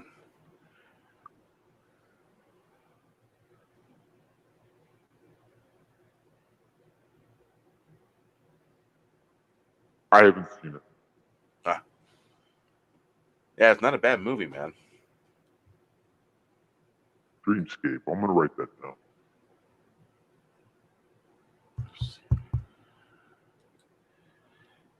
To me, Sean Penn is the guy who is made more skanky by being married to Madonna. Yeah. Oh man, I always forget about that. All right, that's freaking weird. Remember all the weird Madonna things going on her little PSA thingy she was doing? Yeah. Creeps me out. I don't know about you. She's borderline Elizabeth Bathory at this point. Well, the last time I thought Madonna was relevant at all was when she did that movie. Ah, shit! What the hell was the name of that movie? Dick Tracy. No, not that one. I'm thinking before Evita. that. The Something one to where do she with was Susan? like Oh, the one she was a prostitute or something. Yeah, suddenly Desperately Seeking Susan. Yeah, Suddenly I Seeking think that might have Susan? been it. Yeah. Desperately Seeking Susan? Or Desperately Yes. That's it. Ooh. Yeah. Unfortunately, I freaking remember that movie. Yeah, Desperately Seeking. How about Who's That Girl with Harold Ramis? I remember that. Remember that one? Been a while.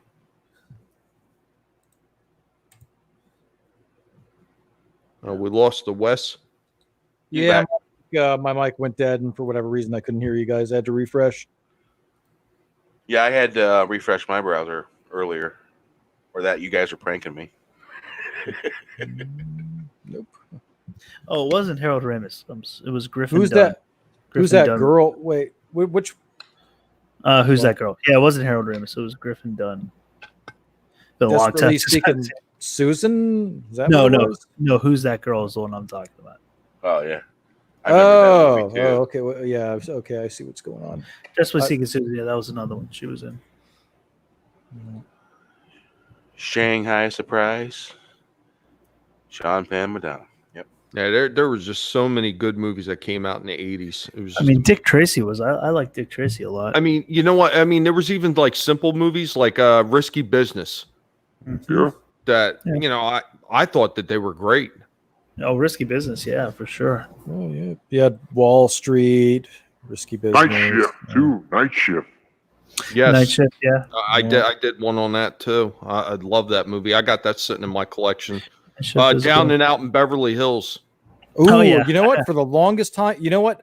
I searched high and low for that thing, and it went out of print, and I had to get like a bootleg DVD from Brazil or something. And right when I got it, a month later, it came out on Netflix. Ugh. Wes, Hate I've it been when in it that works out like that. situation. I've been in that situation where it's out of print. You buy it on eBay for like 50, 60, 70 bucks. And then, lo and behold, full feature remaster. Yep. Yeah, it's a classic. I love that movie. Yeah, another one of my all-time favorites was Streets of Fire.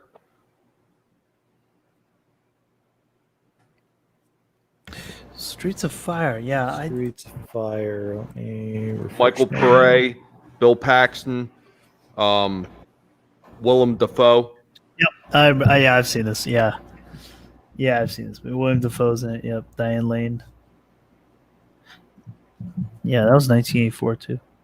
Yeah, like a mercenary movie, right? It was more like a gang movie, kind of. I always equate it to being in that same ballpark as the Warriors. Yeah, kind of a war. Yeah, right. Oh, Rick Moranis was in that too. Yeah. He was the shady manager. Yeah, Streets of Fire. I'm surprised Yeah. nobody's tried to reboot the Warriors. They were talking about it. And I think it got too much pushback, and they decided not to. Why did it get pushed back? Because nobody wanted to see it be remade again. Oh, I see. Well, some things are better left untouched. I mean, the funny thing is that movie is so altered from the original novel. It's not even close to being the same thing. Oh, it was based on a novel? Oh yeah. The original novel was extremely different, though. It was by Sol Yorick, and it was more about a black gang than anything else. It was like a pure, just 100% black gang, and they had these weird top hats or something like that. with cards or something in them. Yeah, it was extremely different from the movie version. Wow, I didn't know that. The movie version, it's very much captures kind of like has that kind of Taxi Driver-esque kind of dark, gritty, very New York time, and that time and that place, and kind of the hopelessness and that kind of feel of a late 70s New York that was very cool. You can't you know what it was, Wes, more than anything else, and I talked about this on a lot of those talking movies that I did, is in the 80s and actually the end of the 70s, like when the Warriors came out, because the Warriors came out in 79, is that they were going with that whole dystopian future thing.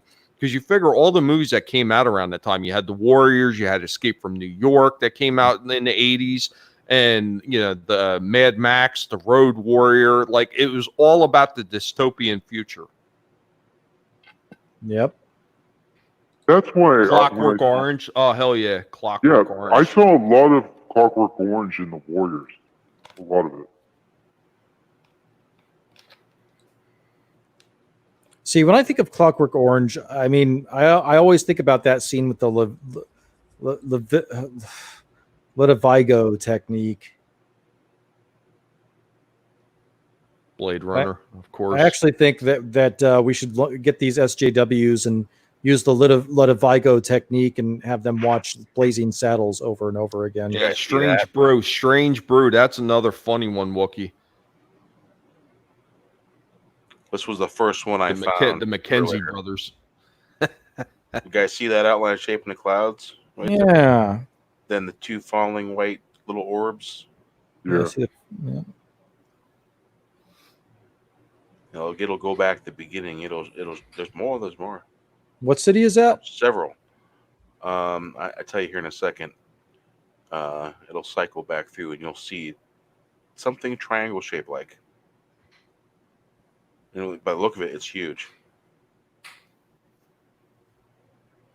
Take care, Parrot Head. Hey, take it easy, Parrot Head. Night, Parrot Head. There's more there.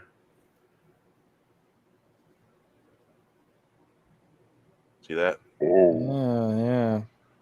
That thing's huge. Whoa. Yeah.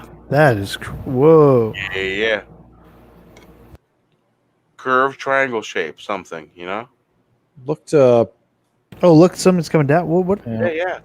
Little white orbs. Two like orbs came down from that area. Whoa. Several. If you look closely, there's more. Oh, there's another one. Yeah, there's another one. Holy crap! Yeah, there's a bunch. Wow. Bear, can you pause it right as that light hits it? And silhouettes it?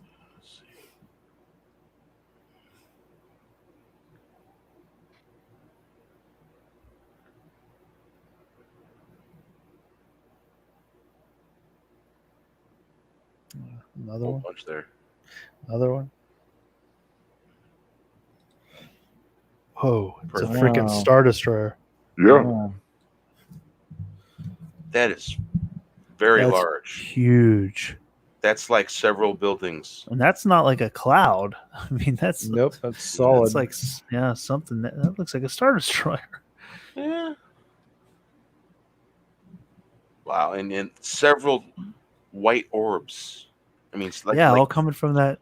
Like shooting stars, only they weren't shooting stars. No, unless that's not an object or it's like some sort of portal that opened up. We're seeing into something. That is just wild. Yeah, that is. I mean, that's huge. Whatever it is. Wow. Well, see, it looks like there's, that's not even the whole thing. That at least half of it is being obscured by the cloud in the front. Yeah. Could be going up farther. Yeah. Reminds me of their rival, Angela Draven says.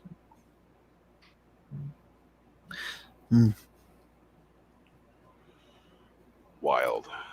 That's just amazing. Yeah, that is crazy. That's really interesting. I mean, it's one of the better ones I've seen. To capture something that big. You see that little white thing in the picture right there? Where? You believe the little white rectangle right below it? Oh yeah, but it looks like a that's a sign. Yeah. That's a Right. billboard sign. Yeah. Give you any idea? That's really large. I mean, that's Yeah. one large building, another large building next to it. In the distance, there's a large building, several buildings. I mean, it's several buildings wide. Wow. Something that big would have to move very fast just to be in the sky that high. So the fact that it's not even moving and it's that large, Anti-gravity. well, Yeah. you have to be something like that. Absolutely. Yeah.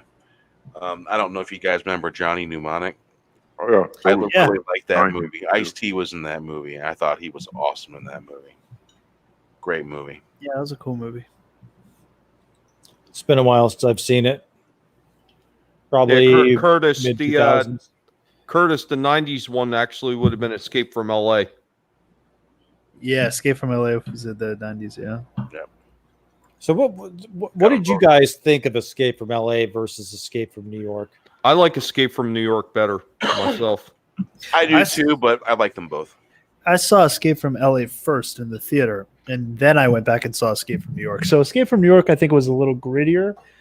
Escape from LA was, a little more mainstream, I think. But I like the end where he kind of basically resets the world. Yeah. Mm-hmm. Yeah, I liked it. It definitely wasn't as good as Escape from New York. Yeah, that's some cheese and camp and Escape from LA, like the part where he surfs into the city. Yeah, Yeah, it was definitely mainstream cheesier. Yeah, and then the part with the his I trans. kind of like you the know- cheesy part a little bit. Just Oh, Hershey. That's funny. Oh, without a doubt, Curtis. Without a doubt. It was still a very fun movie. yeah. I've heard it said that LA was Escape from LA was the parody of Escape from New York. If you view it that way, I think it's a much Yeah. more enjoyable experience Yeah. Yeah. if you don't put them in the same universe. Yeah. Well, you look at a lot of those movies, like most of them, the first movie is usually the best. Usually. Hey, And do you then think? when you look, the sequels always seem to lose something, except in one instance, my opinion, I always felt that Mad Max was a great movie, but I thought The Road Warrior hit it out of the park. I And didn't even then- know The Road Warrior was the sequel. For the Oh, longest yeah. time. They're very different. Yeah. And Yeah, I the thought, Road Warrior was way grittier. I thought when they went to Beyond Thunderdome, it had moments when it was really great, and then it had other moments where it just kind of fell flat. Could have had something to do with advertisers and stuff like that. I mean, I like Evil Dead 1 and 2, but I also really love Army of Darkness. Oh Yeah. yeah, me too. I might enjoy watching that one even more. Oh, that's tough, but yeah. I like Evil Dead and Evil Dead 3 more than Evil Dead 1 because I feel like Evil Dead 1 is Big Trouble in Little China. it's a horror movie, and I've seen horror movies. But with Evil Dead 2 and 3, Tim Avery created something I didn't even think was possible. He really put the horror into comedy and still made it scary at the same time, but extremely enjoyable. It was like Yeah. the Three Stooges mixed with zombies. It was hilarious. Yep. And Bruce Campbell was the perfect actor to be. There's a new movie that he's working on that he plays himself, Bruce Campbell, but he gets like kidnapped by people thinking he's Ash, and yeah, and he's got to like stop, another like kind of whatever it is that he has to stop. But yeah, it's like has to act like he's, or they take him thinking he's Ash, but it's he's playing Bruce Campbell, so that should be pretty good because that's like tailor made for him. Yeah. Did you guys see some of the continuation of that Ash story with the TV Ash series versus that they Evil did? Dead. I've seen Yeah. some of it. Yeah, liked it. yeah, I liked what I've seen of it. I should go back and watch more of it to finish it off. I like the fact that they kept the character, and just aged him naturally. Yeah.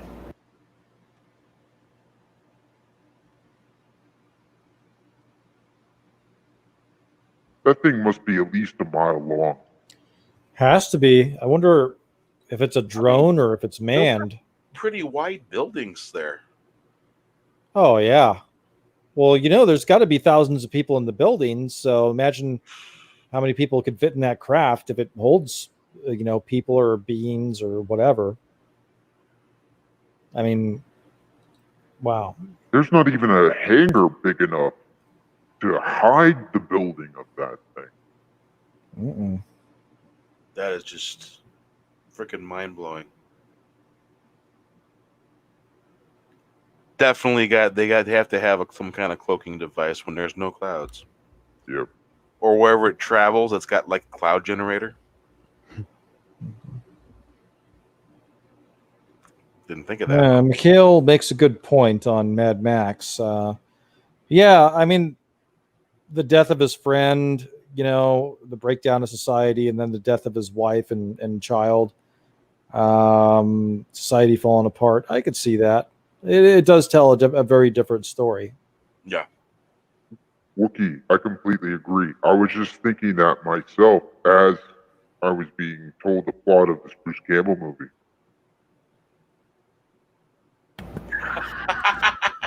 I thought it was cool that they brought back the guy that played the toe cutter for Morton Joe in Mad Max. Bruce Spence?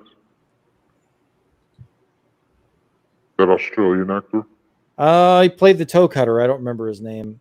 I thought Bruce Spence was the guy from that was in The Road Warrior? What, the It's a reboot? rock band. It's a rock No, band. He the played in a rock Star band. Wars Revenge Spaceballs? of the Sith. Oh. Yeah, he was Way also in The Road Warrior. He was the helicopter pilot. Yeah, but that's Yeah. not what I'm talking about. I was talking about the guy from Mad Max, the first Mad Max, Oh, the guy that played the toe cutter. Oh. Baba, she is not what she appears to be. He came back and played a Morton Joe. Yeah. When you look into the night sky, remember the Night Rider. Yeah, that guy was a great bad guy. This is Kundalini, and Kundalini wants his hand back. Yeah, I think that Thunderdome, I think it was basically a platform for Tina Turner to be sexy. And and it was advertising for her album that came out. we really need to see a final Mad Max movie with Mel Gibson. Not this I Tom think so. Hardy bullshit. Yeah. Tom Hardy's good. I like him, but you know what? Mel Gibson's Mad Max. Yeah. Yeah, I thought it was good, and I thought it was, dude, the practical effects and all the stuff. I mean, they did have some CG mixed in, but I mean, those were real people doing those, going back and forth on that rigging and. Sure. Real people That was the driving problem I had with the Yeah. movie. The problem I had with the movie is you were calling it a Max film. And the central character really is Furiosa. Yeah. Well, now Furiosa. she's And getting have the it next based in the movie. Mad Max world. They're making he's doing a follow up, and it's going to be her. She's the main character. Well, that was the rumor. Yeah. Yeah. Well, if he's doing it, I think it'll probably be good. Because I did enjoy, I mean, it was. I feel like Fury Road, after like 3 or 4 watchings of it, it kind of feels a little bit like a dystopian Wizard of Oz, but I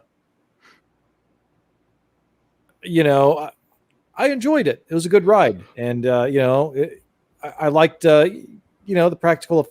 I thought I enjoyed it. I own it, so I would have really liked to have seen George Miller's Justice League, the film that he never got to film. Have you heard about that FinalDeathStar? George Miller's. That sounds vaguely familiar. Oh wait, he That's got the one that canned, right? That's the one they Yeah. kind of cast. They'd already pretty much cast it. And built the sets and had the costumes. Yeah. I didn't like the cast though. It was like Army Hammer was going to be Batman. Did you see the cow? The image of the cow that they released? Well, no, I saw like an artist representation of what he would look like, but I didn't see a physical cow. The physical cow looked exactly like the cow from the Arkham Asylum game. Really? Yeah, Wow. Oh, and this yeah. was 2007. So, Huh. So maybe it became the Arkham Well, Asylum. they might have gotten the wrong guy for Batman, but the look would have been awesome. Yeah. Yeah, that is a really cool bat suit. The Arkham Asylum bat suit Yeah, is absolutely. very cool. It really is. The Wonder Woman, the actress, I forget her name now, but who they cast for Wonder Woman, she looked great as the role. But she was really the only one that I thought was a good choice. The Superman, I didn't like who they cast as Superman. Henry Cavill, in my opinion, is much better than who they were going to go with for that. Ben Affleck, I like better than Armie Hammer. I don't see Armie Hammer as Batman. The Army Hammer is like a Flash. Yeah, he'd a little more cocky or something. A little more cocky. Yep. Or Green Arrow. Or Green Arrow. He'd be a good Green Arrow, I think. Kind of a mixture of Flash and Bruce. Yeah. Got to have stoic for Bruce. Yeah. Armie Hammer, I don't see So, having that. RR says, don't blame Hardy. I don't think we actually got to see him play Max. He wasn't the star of his own movie, own film. Yeah, that's true. Yeah, yeah. The barely clad girls kind of took front and center stage. You know, I don't know. I've were seen some of them Hardy pregnant as films. well. Yeah, one of them was. Yeah, I've she, like, seen some sacrifice? Hardy films that I didn't care for that much, and one of them was actually The Punisher, Wait, which Punisher? the one with Hardy. Wait, Tom Hardy Punisher? Tom Hardy wasn't in a Punisher movie. Which one was that? Yeah, we did. That was the one with Travolta. No, that No, wasn't. was Tom, Thomas that was, Jane. yeah. That That was- Oh, Tom was that Jane. Jane? Oh, Yeah. okay. I get them too confused for some Yeah, reason. that Did was you see- that was not good. I Hey, like Tommy, that guy. did anybody see the short film Dirty Laundry? It was a sequel with Thomas Jane's Punisher. It's like a 13-minute short film. Really? No. It's freaking fantastic. Very much so. It's just a little short film of him as Punisher. It's very much what they did with John Bernthal's Punisher in the TV series. Oh, okay. Very much like that. Rounded, but still very comic bookish. The film actually, the short fan film actually has Ron Perlman in it. Oh, wow. Yeah. I still say the best version of the Punisher I've ever seen was Carl Urban in Warzone. I like Carl Urban. Yeah. I do Wait, too. Carl Urban wasn't the Punisher and Punisher Warzone. That was Ray Stevenson, I think. Was it? God Yeah. damn it. I liked him in Dread. He was Yeah, great. you're Yeah, right. Red was Right. fucking awesome. Yeah, you're right. Yeah, Oh. Ray Stevenson. Holy shit, yeah. Yeah, the dark, but yeah, that was a good Punisher movie. It's very dark. I'm Dread, fading. uh, I'm Dread, fading a little bit, man. I've been up since like 8 o'clock in the morning. So Yep, we're Yeah, coming it's up on almost- 2 hours. Probably should. It's almost 4 in the morning on the East Coast. Yeah, I'm fading a Oh, little shit. bit myself here. Yeah, I got to go to bed too. Yeah. Drinking my last cup of coffee out of my thermos. Is that I'll do decaf or does coffee help you sleep? It can go either way. Yeah, same with me. My wife's funny. She'll actually drink coffee to fall asleep. Yeah, sometimes I drink it and I'm like ready for bed. It's very strange. Sometimes Has an it, effect on some people. yeah, but sometimes it doesn't. Sometimes it usually it wakes me up, but sometimes at night if I drink it, it'll like put me to bed. I hear you, Toxic. I hear you. Too many hours, you start fading a little bit.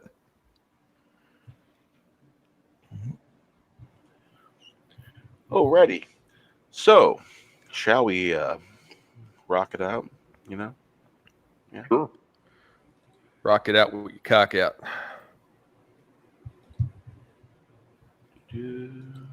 Click the share audio.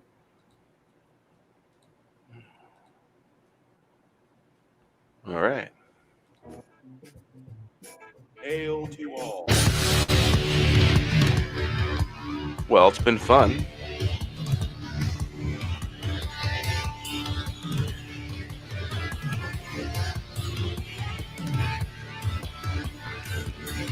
That is a great mix. Yeah. Yeah, it really is. Remember, if you haven't yet, be sure to check out The Enema Betrayed by author Stephen Walton. Limited time bathroom guide to enemas. Comes with free kit. Yeah, everyone. Free starter kit. Thanks for coming out, everyone, in the chat, because we got the best chat in the community, you know. Yeah. See a little bit of memory lane right there. Huh? A little more memory lane.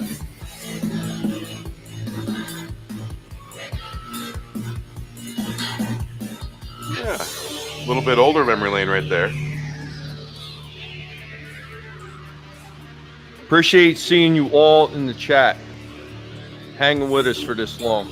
Y'all are awesome. Yeah. You guys are awesome.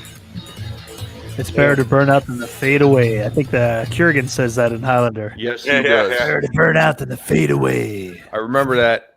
Kurt Cobain supposedly said that too. Could have been Courtney Love though. Well, he Same was as probably a big Highlander fan. You know, there's an awful funny thing about Kurt Cobain, you know. The last thing that went through his mind. Oh God, terrible, Tommy. Terrible. Well, what color was Kurt Cobain's eyes? Blue. Blue. Yeah, one blue that way, one blue the other way.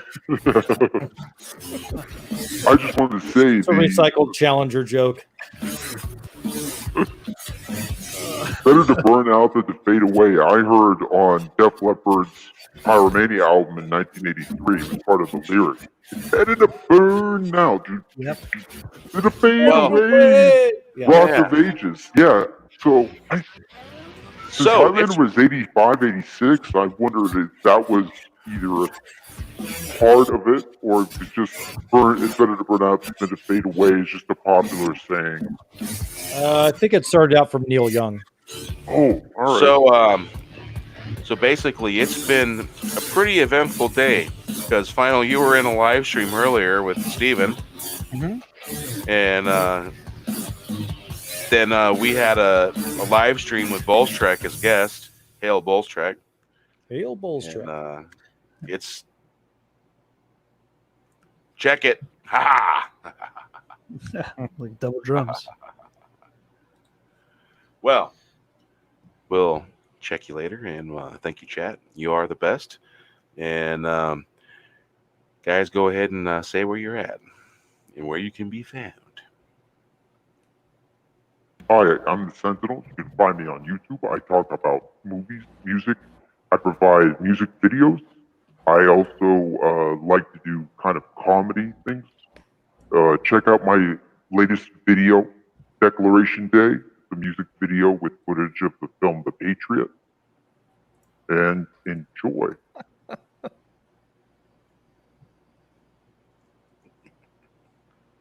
Oh, all right.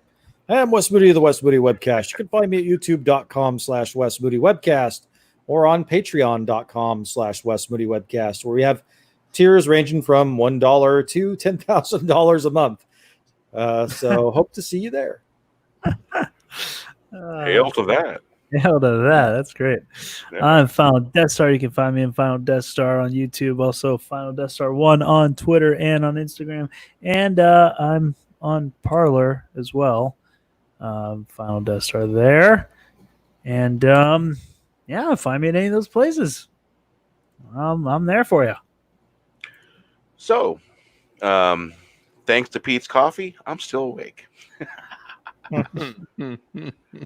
Gotta love it. Well, hail to you all, and happy 4th of July. It's been an eventful day. And, we'll check you later, and thanks for stopping by. Have a good one. Take care, y'all. Check you later, Bill and Ted. Good night. Good night.